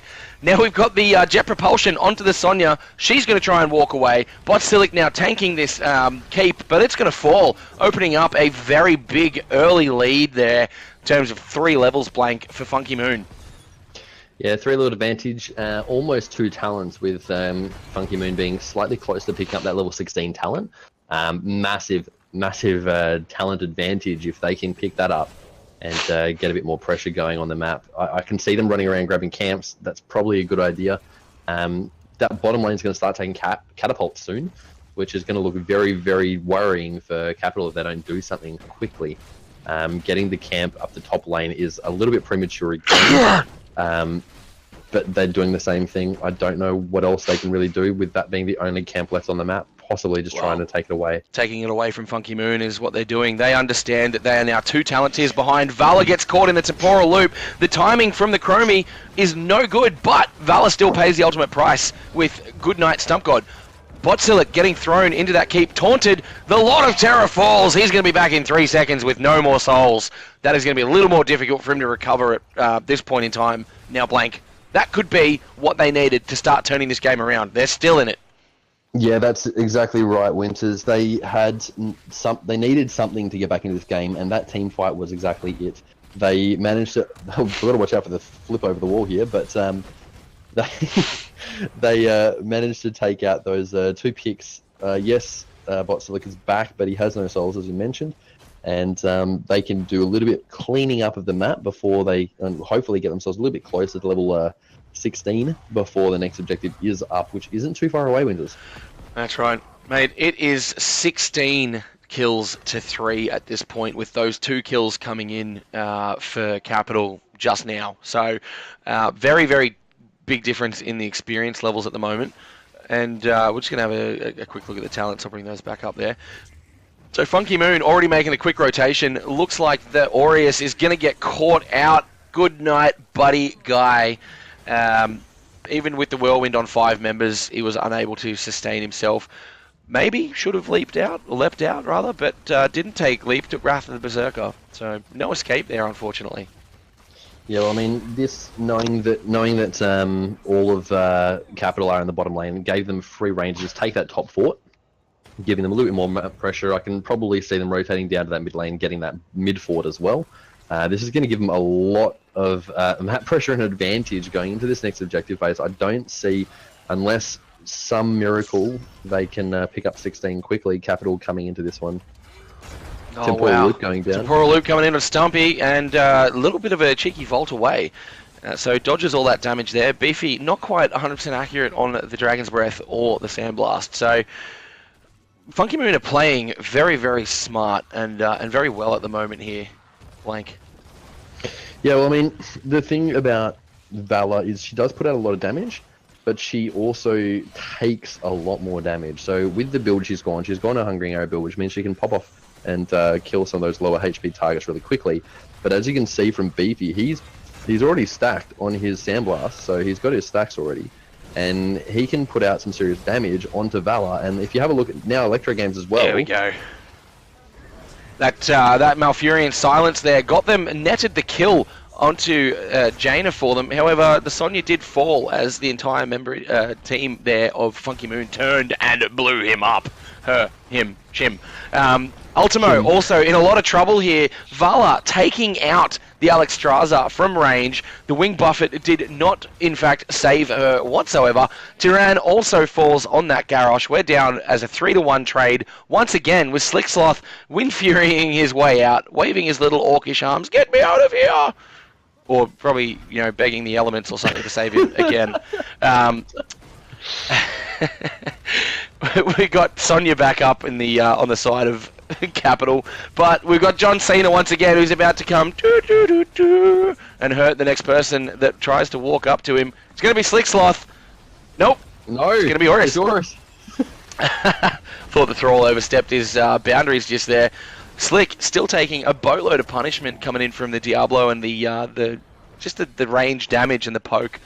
So not looking good for Capital now, mate. They got two keeps down and no keep front wall at top. No, they got a keep front wall. We're going to take out the heavy siege camp here, Blank. So Funky Moon playing very, very well. Yeah, their macro skills are on point right now. They're doing a lot to keep the map pressure up, which is meaning that Capital need to defend this. They need to defend every single lane, especially now mid and bottom with catapults coming in. They haven't got the ability to get the XP up for fear of splitting and getting picked off yet again, as we saw with Aureus in that top lane before. But it gives them really no way back into this game. They are already 3 levels and level 20 talent behind Winters. Storm talent's coming online there, and we see the Lord of Terror with a cheeky little teleport. Blaze gets pinged over the wall, but Bunker S is his way out of it, ladies and gents. What can you do against that? His team opened up the sidewall for him, and he just walks on out. Oh, the 3-man Groundbreaker. Very cool. I don't know. There's a lot of damage coming out on the side of Funky Moon. There's not a lot of sustain, aside from Alexstrasza's healing circles, which are being used against them. Roots being popped down on top of them. Blizzard being popped down on top of them. It's like, well, what do I do? Do I run in and attempt to get a heal and take unnecessary damage in the meantime? Or yeah, it's a tough spot, mate. The zone control they've got with the Root and the Blizzard, it's just phenomenal against the Abundance. So can definitely appreciate Capital being in a bit of a rough position here. Now trying desperately to get to 20, but having those catapults, they should be able to get that in relatively short order, providing a little bit more XP, providing an extra minion in the wave. So, look, Capital have got the chances here, but Funky Moon, the way that they are playing, they're going to seal this very quickly, and I'm not going to be surprised if they come and initiate a team fight right about now. Yeah, I was going to say the exact same thing. You can see Botsilik's positioning there. He wants a fight. He's going in. He wants to try to start something. Oh, the triple trap Chromie. Just slowing them down, giving them a way in. Love it. Doesn't mean they're not going to start a fight, though. Jet propulsion from Pell into the bunker drop there, Blank. Tyran taking a buttload of poke damage, but once again, Blaze just walking away, leaving his little bunker ass there. See you, buddy. While they're dealing with the bottom lane catapults and that little team fight skirmish, top lane's being pummeled by a minion wave as well as catapults. Their health well's going down, and mid lane's getting threatened by another couple of minions. Mercenaries as well as 2 catapults. Stump God coming in and trying to get some work done on Aureus. Stumpy out of position there. I think she's going to survive this one. Good night, Valor! She's got exploded. There's a potential. Here's the potential, Blank. the entire of Capital walked out of the healing circle, though. Maybe I don't maybe they thought understand that one was the Blizzard on the Valor. Maybe it was maybe Valor was casting Blizzard on them. Yep. But no, they do have a minor advantage in numbers here with the 5v4, but they are still a talent down and a full level away from getting that talent. They need to get a couple of picks if they're going to get that, and if they make this drag on too long, which I can see Funky Moon trying to draw out, those catapults in mid and bottom lane are going to cause some serious damage on their core. And it's 20 minutes in, Blank. Those catapults are going to do a lot of damage. We got the Dibbles, APOC getting 3 members there. We got Garrosh, Thrall going down on the Slick Sloth, tried to get away, fails there. Aureus trying to pressure Electra on that Jaina in the back line, unable to do so. Pell sitting there causing havoc with all the fiery bacon bits on the ground. Dibbles with that teleport APOC catches Tyran and Alexstrasza. Pell trying to take out the Garrosh here, gets the jet propulsion into the root. See you, buddy. That's a 2-for-nothing trade there. This is going to be game. Yeah, well, we did mention just before about the dragging on of that fight, causing damage to their core. The core's already at 58% just from catapults in that team fight. They don't even need John Cena anymore. With the couple of kills they did just pick up from the Garrosh and the Thrall, they can end the game without anything. But it looks like Bots are wanting to play with this Alexstrasza just a little bit more. Yeah. Keep that shield down, and John Cena's going to come in. The rest of Funky Moon are going to come in, and that's going to be G Winters. It's going to be a murder she wrote, or all she wrote. Well played there by Funky Moon and Capital. A good, solid game. Funky Moon just played a lot better at the end of the day. Yes, they did. Yes, they did. Now, that was interesting. The way that Funky Moon sort of utilized the Diablo towards the end there with a 3-man APOC, and then the teleport. So the what is it, satanic teleport or something like to that effect? Let's call it satanic teleport. Satanic teleport. No, it's Hellgate. Hellgate. I knew it was something like that. Whatever. We don't need to be specific or accurate with these names, do we? Arrow shoot, satanic man. Teleport sounds way much cooler. Yeah, that's right. Exactly. Yeah, that was really effective there, especially towards the end, capturing the Garrosh and the Alexstrasza in that. I mean, I've never been able to hit a Hellgate, but I'm not playing at this level, nor am I any good. Well played there to both teams. Happy days. Blank, anything you'd like to add prior to a cheeky little short break while we wait for the other games to finish up? Not really. I mean, Valor played, Stump God played amazingly on the Valor.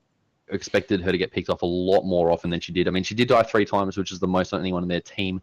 But considering the kill count was 24-5 in favor of Funky Moon, that was minimal in the grand scheme of things. She actually pulled out more damage than Jaina. Hashtag stump feed. Yes. So Jaina securing 8 of those kills. Valor only was 6. But the damage coming out from Valor using that Hungering Arrow build, popping a lot of damage out onto that onto Aureus on the Sonya and Tyran on the Garrosh, utilizing the fact that Garrosh's trait is armor, which isn't as affected by magic. So the magic damage from the Hungering Arrow is doing a lot more work than if she just went normal AA build. Used and abused. Poor Garrosh. And they didn't even need a Hanzo with armor shred or anything like that. Nope. So they did it with a very old school comp there, barring the Blaze. I mean, Malf, Dibbles, Vala, Jaina. That's reminiscent of a year and a half ago, right? Oh, definitely. Yeah. I think the biggest issue that we saw with them was the draft. They did. I think Capital considerably lost the draft with that Alexstrasza pick. Alexstrasza's healing is very central to being in that position of standing on the healing circles. Having Malfurion and Jaina being able to lock that circle down and zone them out of it meant that they had no ability to heal themselves. No poop button, as we mentioned, and a cleanse of a sort, but not really. No. Well, look, they played their hearts out. Funky Moon played better on the day, which was now 5 minutes ago, ladies and gents. Well played, both teams. We're going to flick over to a short break again. Hopefully this one will only be 5 or so minutes. We'll see you boys and girls right back here very shortly. Stick around. Yes, we will.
Ladies and gentlemen, we're back for the final game in the ANZ Open Division, Week 6. How was that for timing, by the way? On the dot.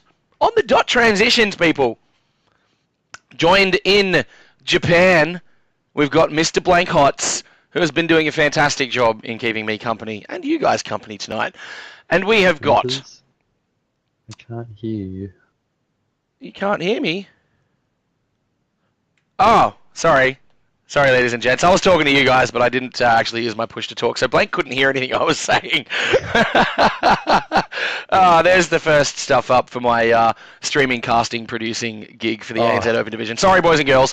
That'll happen. Blank, I was just saying thank you for joining me again from Japan. You're being a rad dude. No problems. Chat is being rad. I believe we've got a winner for our competition. First loot code, yes, we do. Winters, our first loot chest code is going to Awesome MD, picking Funky Moon as the winners. Congratulations. This has been randomly drawn from our little random drawer. So congratulations, Awesome. I will PM you your loot chest crate code. It comes with 12 loot chests, and you'll see that in your PM very shortly. Next one, Winters, will be drawn after this game, and same rules apply. You must be following the channel Gamester TV 1, and you must guess correctly the victor of this game. So a P2P win after the hashtag, or a hashtag MM win. MM, yeah, that sounds right, Winters. Sounds about right to me. Look, congratulations, Awesome. That's the first giveaway we've done in the ANZ Open Division, and hopefully we can push some more competition stuff out to you guys. Drum up a little bit more lip service, because I love it. Also, if you would like me to rep your org on stream, feel free just to swing me a free jersey. I mean, I'm happy to wear it. Aztec Assassin supplied me a jersey. Happy to rep it, mate. Pleb to Pro, if you got one. Moops, stop giving me crap in chat. Just flick me a jersey, mate. It's all good. Pleb to Pro jersey. Mate, we are ready to get the final game underway. Are we not, Mr. Blank?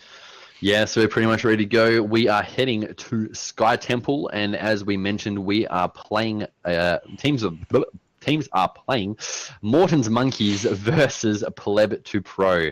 So yes, hashtag P2P win or hashtag MM win in chat for your chance of the loot chest, as well as your bragging rights to say you got the victor correct in this game. Pleb to Pro haven't dropped a game, so I mean it's a safe bet.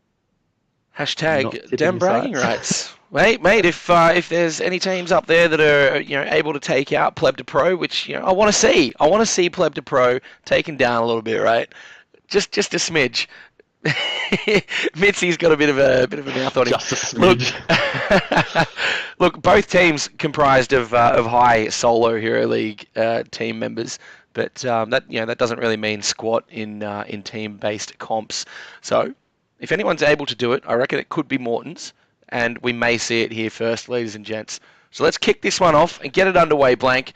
Hit that start engine button for me, brah, and we will go into game number 4 of the ANZ Open Division Week 6. Thanks for sticking around. I'm Winters. My mate here is Blank HotS. Let's get it underway. I'm just going to stand here smiling at the screen until it actually starts. There we go. Woo! We're back into the game. Hashtag P2P hold up. win. What happened? We had a drop. Hold up. That's all. Oh, Mitzi. Mitzi. So Mitzi was just smack talking me in the chat and then just Alt F4s because he's scared. He's scared of the beard, Winters. He doesn't want to deal with that in this game. I'll maybe take the chat away there. Sorry about that. Awkward. All right. This is what happens when you make me do all of the things at once and with a husky voice, fun. no less. It's not fat, I'm just husky. Just a little husky, right? Just a little husky. Well, Mitzi looks like he's coming back. No, he's gone again. What? He's coming back? No, he's gone again. Welcome back, Mitzi. I like to define it as a little bit soggy around the midsection, Blank. A little bit soggy around her midsection. Winters. What have you been eating, good sir? I mean, while we're like doing a little bit of banter, let's just pull up some random Japanese stuff, right? So I've got this weird donut thing. It's like strawberry on one side and custard on the other. It's actually really nice. That looks delicious. Just the old standard jam donut, which is just a jam donut. No one really cares too much about jam donuts. This is one thing that my wife's been like super excited to try while over here. We've tried it from like 7 different bakeries to try to find the right one.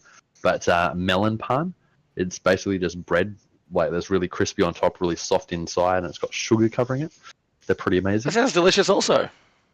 Yeah, there's a lot of good stuff in Japan, and surprisingly, it's not overly expensive winters. So if you're looking for a relatively cheap holiday while you're over here, expensive accommodation-wise, but relatively cheap to live. I've been to Japan for an 11-day stint before, and it was deliciously cheap in terms of food and gifts, but accommodation and transport are quite expensive. So yeah, you guys just need to think about that sort of stuff. Ladies and gentlemen, apologies for the delay here. We are just experiencing some technical difficulties, I believe, with a couple of the players here. So, yeah, maybe we should just put an AI in on the side of Pleb to Pro. Maybe that will give Morton's a bit of a chance.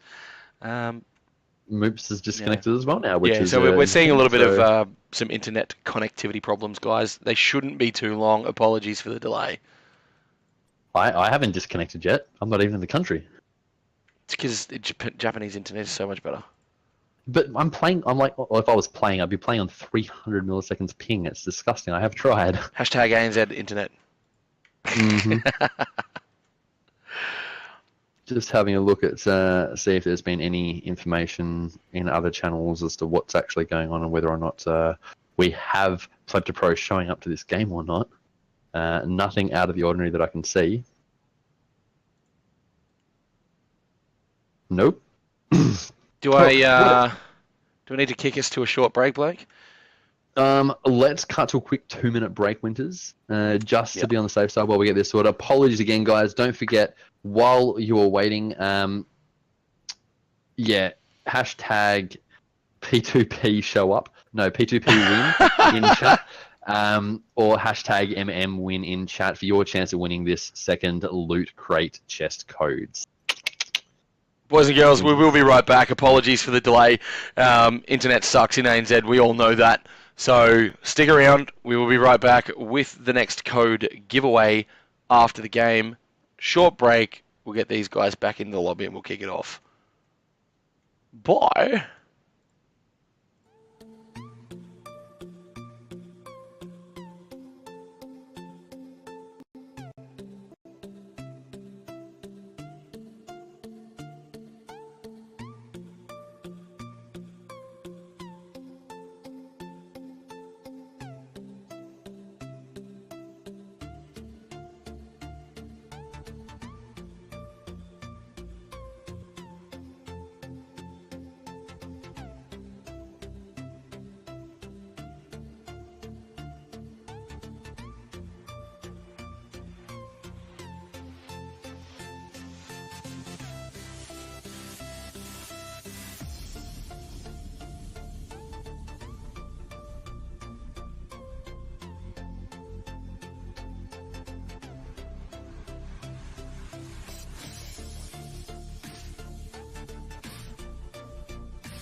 Ladies and gentlemen, we're back. Apologies for the short D break. D break? Whoops. No, I didn't mean D break. Reload break. Break and relodge of the lobby. We are going to kick this one straight off. Hit that start game button there for me, please, blank, and we will get underway with our final game. some cheeky BM happening in the lobby here. Bit of beef going on between these two teams. We know there's behind the scenes, which we won't discuss too much of. But yeah, fun rivalry between these two teams. I'm really excited to see how they play and who takes away the victory. Winters. Sky Temple is up. It is Sky Temple being, again, one of the larger maps in the rotation this week. We're going to see some potential globals. I want to see a Falstad blank. I really do. We've got a Medivh ban first out of the gate. Happy days. Ooh. Let's hope Mortons don't ban the bloody Phoenix. Please. Oh, let's let Phoenix through. Let's have a Phoenix play. Come on, I believe. Mortons. No. Boo. No. Boo earns. Boo earns. Phoenix. Boo earns. Nothing unlike what we've experienced before, my friend. What's Plepto Pro going to bust out, mate? What are we going to see coming out from Moops and the boys? Well, with Hacky no longer playing on Plepto Pro, we won't see a Chromie pick, but we do see an Abathur pick. Abathur has been pretty strong in these larger maps, usually paired with like a Tracer or really just good for that soil lane pressure, getting at that XP. But interesting and good, I suppose, first pickup from Moops and the boys on Plepto Pro. Yep, the Abbey. I love the Abbey. Love the skin. I have those skins. They're awesome. Dahaka, get that global first lock. High priority there for Morton's Monkeys Blank. Very good choice, especially on this map. Lots of brush to take advantage of. Don't be surprised if we see some wicked tongues coming out. And we're going to see the Malfurion picked up next. I was actually about to call that. High priority. 4 out of 4. No, legit. I'm not chucking a U from last round, mate. Oh, come on. We all know that I called that well and truly before. Yeah, Garrosh Thrall, you definitely got that one, mate. Yeah. But look, Malfurion, 4 from 4 in the first pick phase for either team.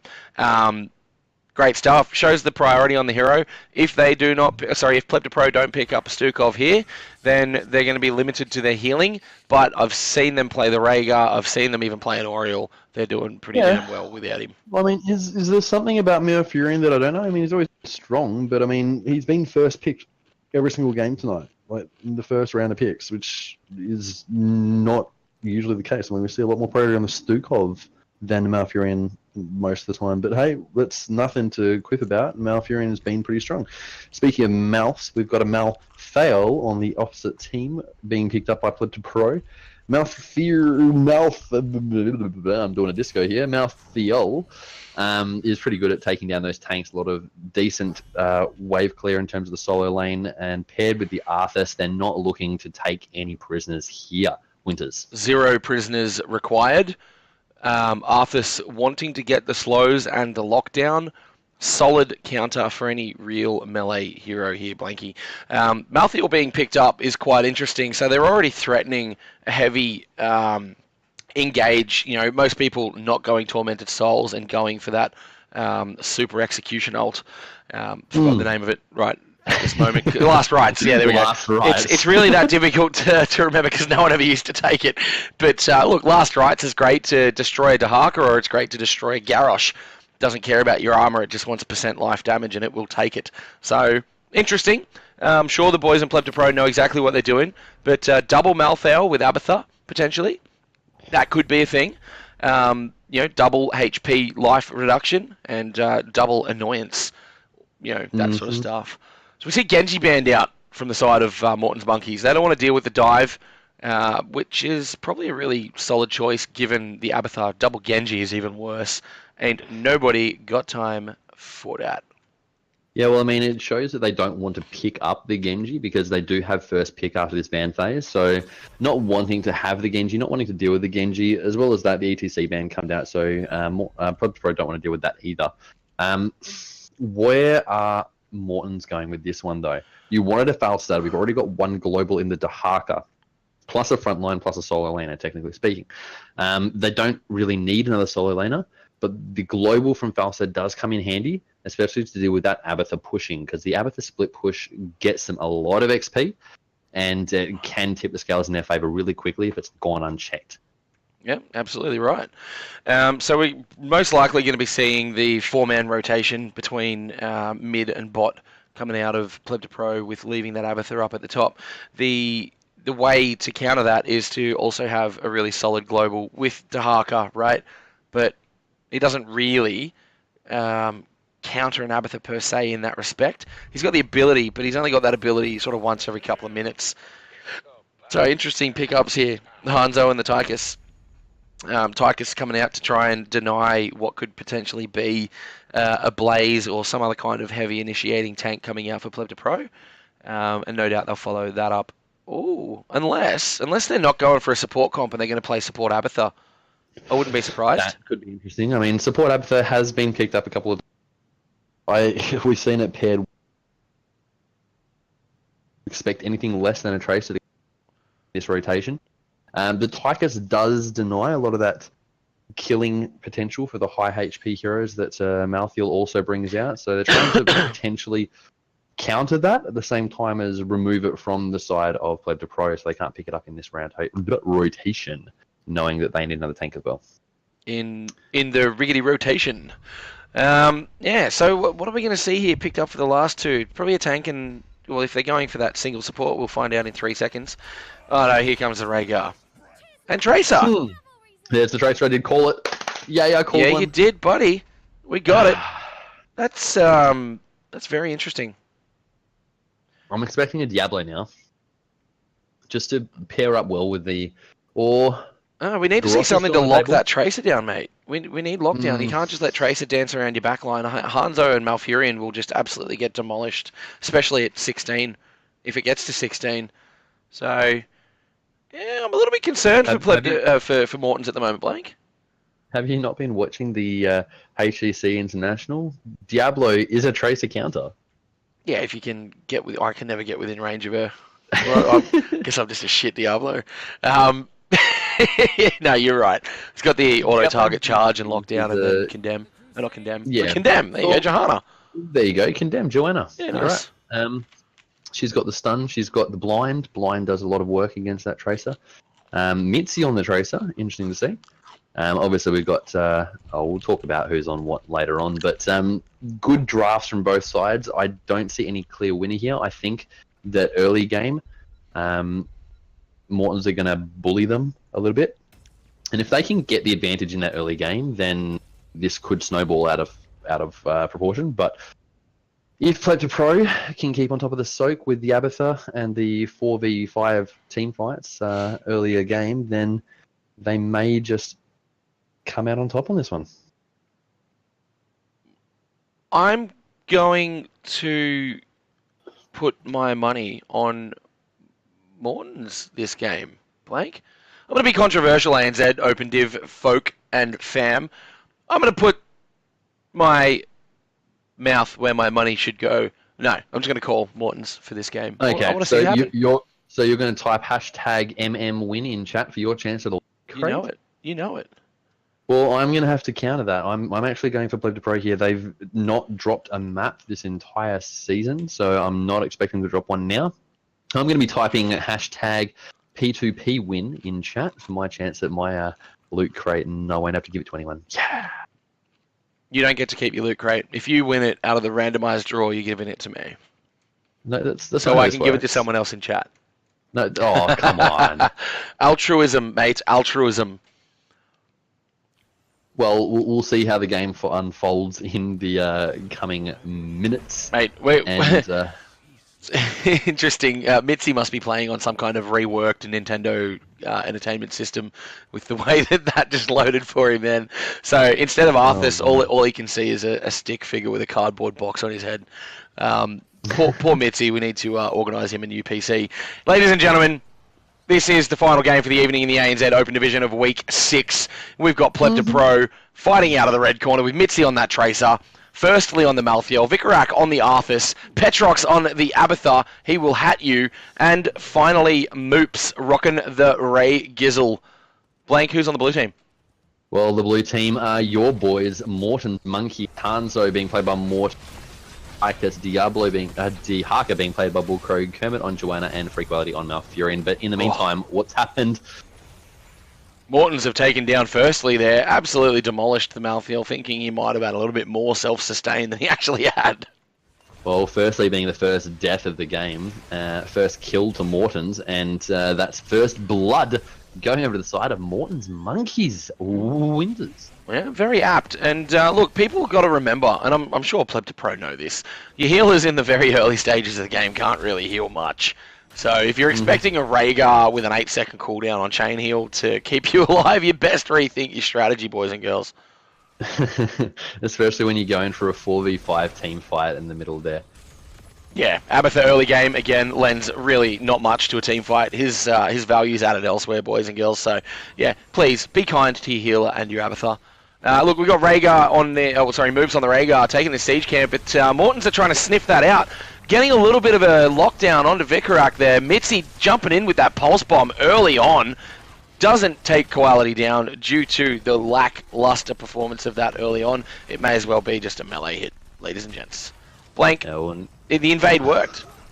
It did. Well, it wasn't initially an invade. It was simply a out of position hero on the side of Pleb to Pro, which got sniffed out. They popped out that Hanzo's Sonic Arrow that gave them vision. They saw the camp and they could easily take it from there.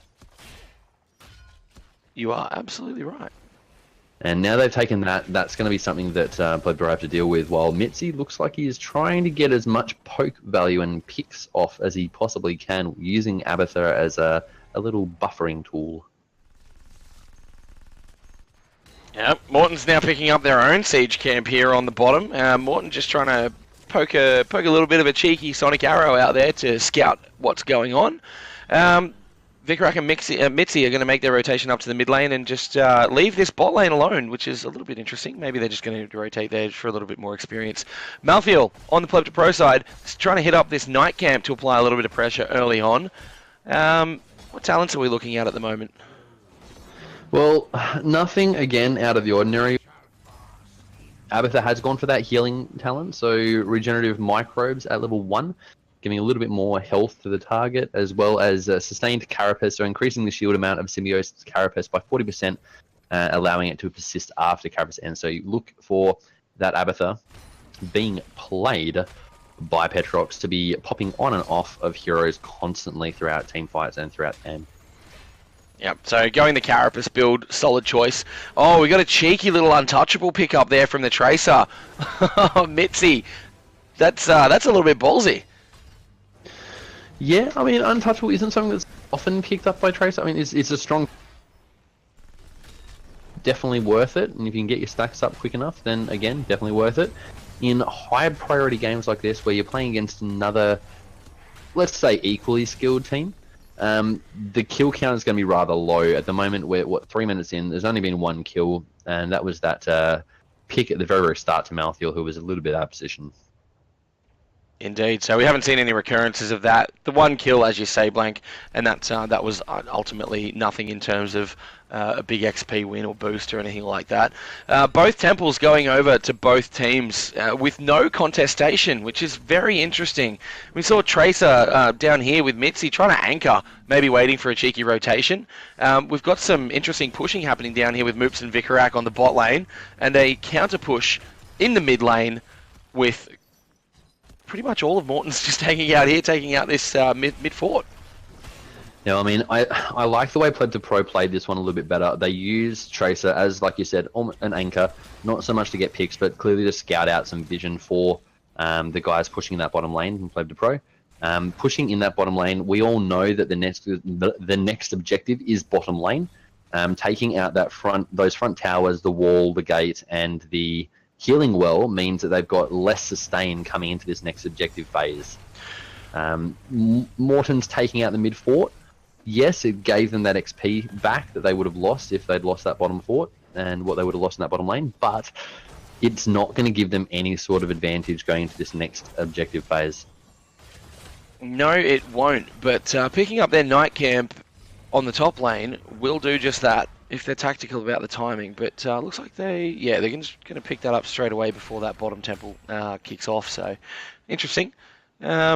Looks like we're going to have a bit of a rotation coming up onto Bullcrow here. He is going to be taking a fair bit of damage, but not enough to be able to take him out. Dahaka having his passive to keep him healthy, and then the entire team of Morton's rotating up to deal with this.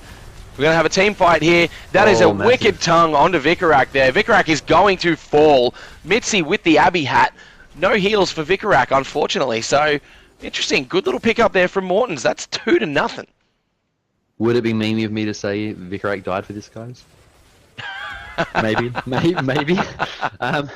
The thing about the mercenary camps is that bruiser camp that they picked up, that managed to come in to almost save Bullcrow before the rest of the team got there, because the mage minion of that mercenary camp gives spell armor. So that would have nullified a bit of damage coming out, potentially saving Bullcrow just in the nick of time. So good pick up there, and good work by Morton's Monkeys coming in for that collapse on the enemy team. 10's been picked up from both teams now, Winters.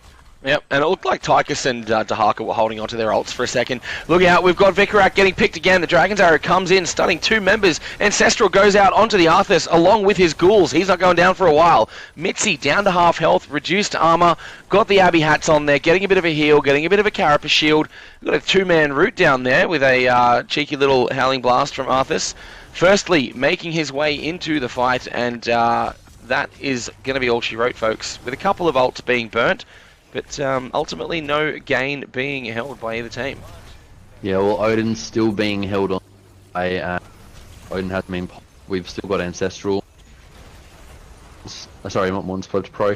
And firstly hasn't popped his hold either, which he has taken... Those last rites. Yep. So Ancestral's definitely still on cooldown. That's a long cooldown. Now we get the Odin dropping. We've got roots on Arthas. We've got a silence on him as well. Firstly, on that, Malthael goes down. Tracer having to recall, get a tongue onto Mitzi, and that's going to be all she wrote there. Gets away, gets taken out. Good night, Stacks. Goodbye. Petrox on the clone, however, giving Quality a lot of punishment in that backline. So we see the Tychus go down along with the Hanzo, making it an even 2-for-2 trade. However, they are going to hold. Mortons are going to hold on to this bottom temple and get a little bit more value in the top lane. Well, look at Abathur up the top there, mate. He's pushing quite hard. Yeah, Abathur's getting a bit of pushing done. This is the great thing about Abathur. You can the lane, getting that experience, getting that soak that they're currently missing due to the potential or the kills that have been taken, and that's something that they can't really counter with the ability to have him in a team fight as well. Popping off those Carapace shields, popping off the heal that Mitzi took advantage of earlier on. Yeah, absolutely right, mate. Look at this invade. Invade down there on the siege camp as Morton's Monkeys just walk in and take it away from Pleb to Pro. Looks like they didn't want to even contest it, so they just walked away and gave it over. No, I mean, they couldn't really contest it when it was 2v4. At the time, we had Dahaka clearing that top lane, but we all know that he could brush Stalker in at any moment, and at the time, it was only the 2 of them in that bottom on the Merc camp, so... Well, let's find out how this plays out. Hashtag not worth.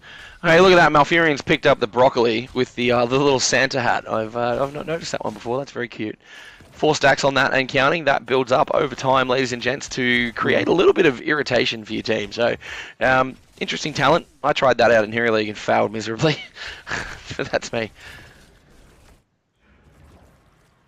Well, I'm not too sure how they're going to play around this next temple phase. It looks like they're doing a bit of posturing around the boss.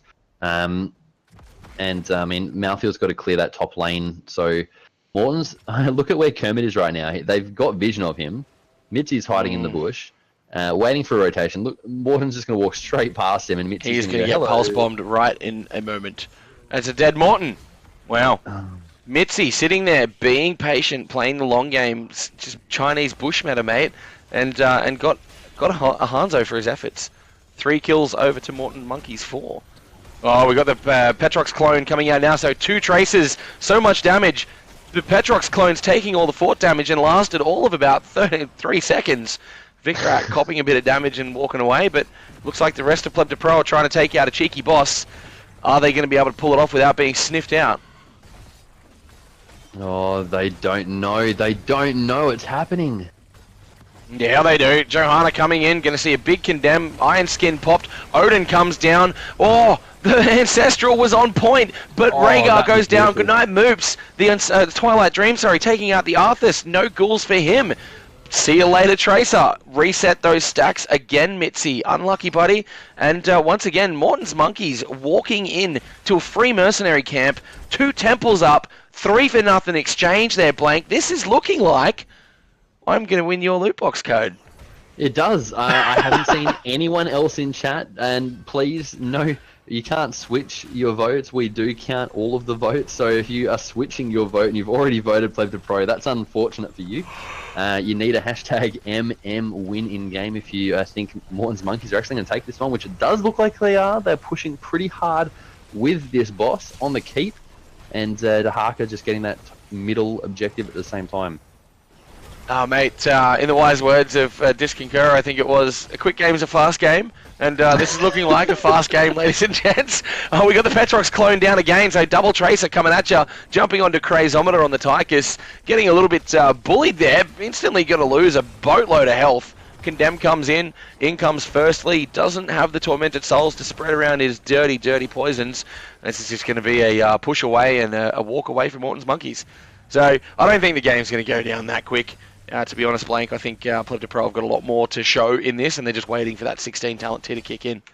I'm not really sure. I mean, you look at the way they played the objectives as well, Winters. They've managed to take out that middle objective, and they've got a lot of damage on that bottom keep, which means this objective in the bottom lane is literally just going to be hitting that keep. We've got another engage here. Malthiel gets burnt. The Dragon's Arrow completely misses everything except for the air it was trying to cut through. Vicarak just walking away, popping some of those ghouls, but, mate, Malthiel going down like that, unexpected, and they're going to take this bottom keep. The bottom keep's gone. So now they're on to some more middle keep damage, rather. It's not looking good for Pleb to Pro. No, it's really not. They, like I said, they managed to pick up that bottom temple last, which means it got all the damage that the boss didn't, and took down the rest of that keep. Bullcrow's coming in the middle for a fight, though. Oh, he's whiffed that that cheeky isolation there. Maybe went for a tongue grab as well. I didn't actually see the animation come out for that, so he may have tried to do the cheeky double. No. Pleb to Pro are going to walk away and they're going to go take their night camp.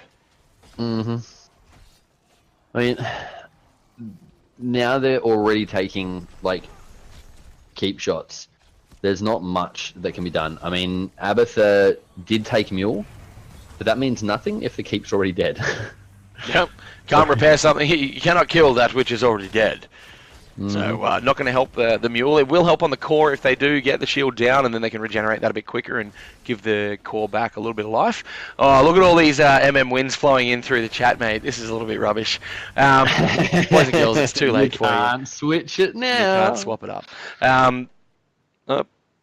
Morton's Monkey is going to rotate up to the top and go try and take out their night camp. I think Pleb to Pro, being on that even talent tier now, are going to need to come up with some kind of way to engage on Morton's.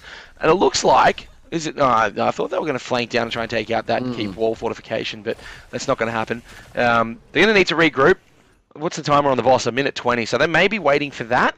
But mate, Morton's Monkeys are not going to. Yeah, that's right. They're going to roll over and just wait for that to occur. So this is interesting. Well, it looks like they're just going to utilize the fact that there is that middle fort available to take. So they're going to take that. And or they're going to push in and get a little bit of damage onto it anyway. It's not going to take it down, but if you look at the structures at the moment, there's 2 keeps left on the side of Pleb to Pro. Morton still have all their keeps plus half a fort, and as we mentioned already, the Mule is currently repairing a gate because everything else is dead, Winters. Hey, look at that! The gate, 6,000 HP, mate. That's a good bit of gate there. They're doing what they can, and that is the most important thing, ladies and gentlemen. They have not give up. Do never give up. Oh, another cheeky invade here coming in from Morton. They can, so they're doing it. They've got the advantage. It's a minor level advantage, just over a level and a half. Almost 20. They're only 1 level off that level 20. So, this is going to be a boss play. It may very well be. I mean, the camps, they're available for them. Pleb to Pro have catapults in that bottom lane to deal with. The objective is now up, so how they play this is going to be very interesting. I don't see them going for the throw pit and doing exactly what Pleb to Pro did before. No, not going to happen. But look at the Tracer's positioning there. Yeah. Oh, straight into a pulse bomb and 10% extra health damage there. Bullcrow burrowing directly after the pulse bomb hit, so didn't get to mitigate that damage, unfortunately. No, but it's all right. He had all his little health things from his traits. So he's back to full health already. Or the essence. Oh, the essence. Looks like they're going for an engage here. Oh, miss on that tongue grab. Unlucky. Mitzi coming in with a cheeky Abby Carapace. And the disengage. And Pleb to Pro are going for another boss play. Here we go. This is going to be sniffed out for sure. It's going to be, like, it's guaranteed to be another throw pit. This is risky as all hell. Dark is in the top lane. Look at this. We've got a double tracer coming down again. Boss stun. Going to land on Moops. Unlucky. He gets blown Radar up. as well. Oh. This is going to be game, Winters. Yep, this is going to absolutely be game. The clone goes down. Mitzi goes down to Quality auto attacks. Quality survives. Wow. And we see Arthas on the Vicarak walking away with his tail between his ice-bound Northrend legs. This is going to be a boss going over to the Morton's Monkeys. Going to march on down that bottom lane. Pleb to Pro have got 25 seconds to get 2 of their heroes back up. This could be game. It could be. I'm not going to say is. 20 is hit now for Morton's as well. Wow, Tychus has gone for sizzling attacks. Wow. This is really, really hard to not say it's game. I mean, you've got 3 dead on the side of Pleb to Pro. They're playing with an Abathur, so technically 1 man down the team fight, and when that clone is dead. Clone's already been used, so not too sure how much long's left on the cooldown on that. Mate, if Vicarak goes down here, it's definitely game over, but he's going to walk away there. Kermit's going in. Moops gets caught into that condemn. The damage is going on. The boss is now on the core. Those shields are dissipating at a rapid pace. Vicarak trying to get into the Tychus onto the back lane there. Morton dealing with that. Mitzi takes him out. There's a boatload of damage coming out here. Only 3 heroes left on Morton's Monkeys. Blank. 18%. 9, 6, 2, 1. Game.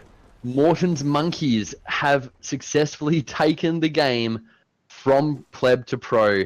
Winters, oh my god, this is the first loss Pleb to Pro have had in Open Division this season. That's a thing. Wow. That is a thing that just happened, Blank. Wow. Wow. Well, look, we wanted to see it happen. Our Open Div champs have been taken down one singular peg. That is not the end of their ANZ Open Division journey. However, it shows that the infallible Titans of Pleb to Pro can be beaten. There is a chink in their armor. And can the same be said for Mind Freak? Who knows, Winters? I mean, we saw them last night. They successfully won against Downfall, very convincingly, might I add, to secure their place in the games against the Latin comps over in Latin America. So regardless of whether they do lose any maps or series throughout the rest of this season, they are going to North America, to South America. Brazil is number 1. Rio de Janeiro. The first... Pack your body armor. In regard to the loot crates, you were the first person to say MM win.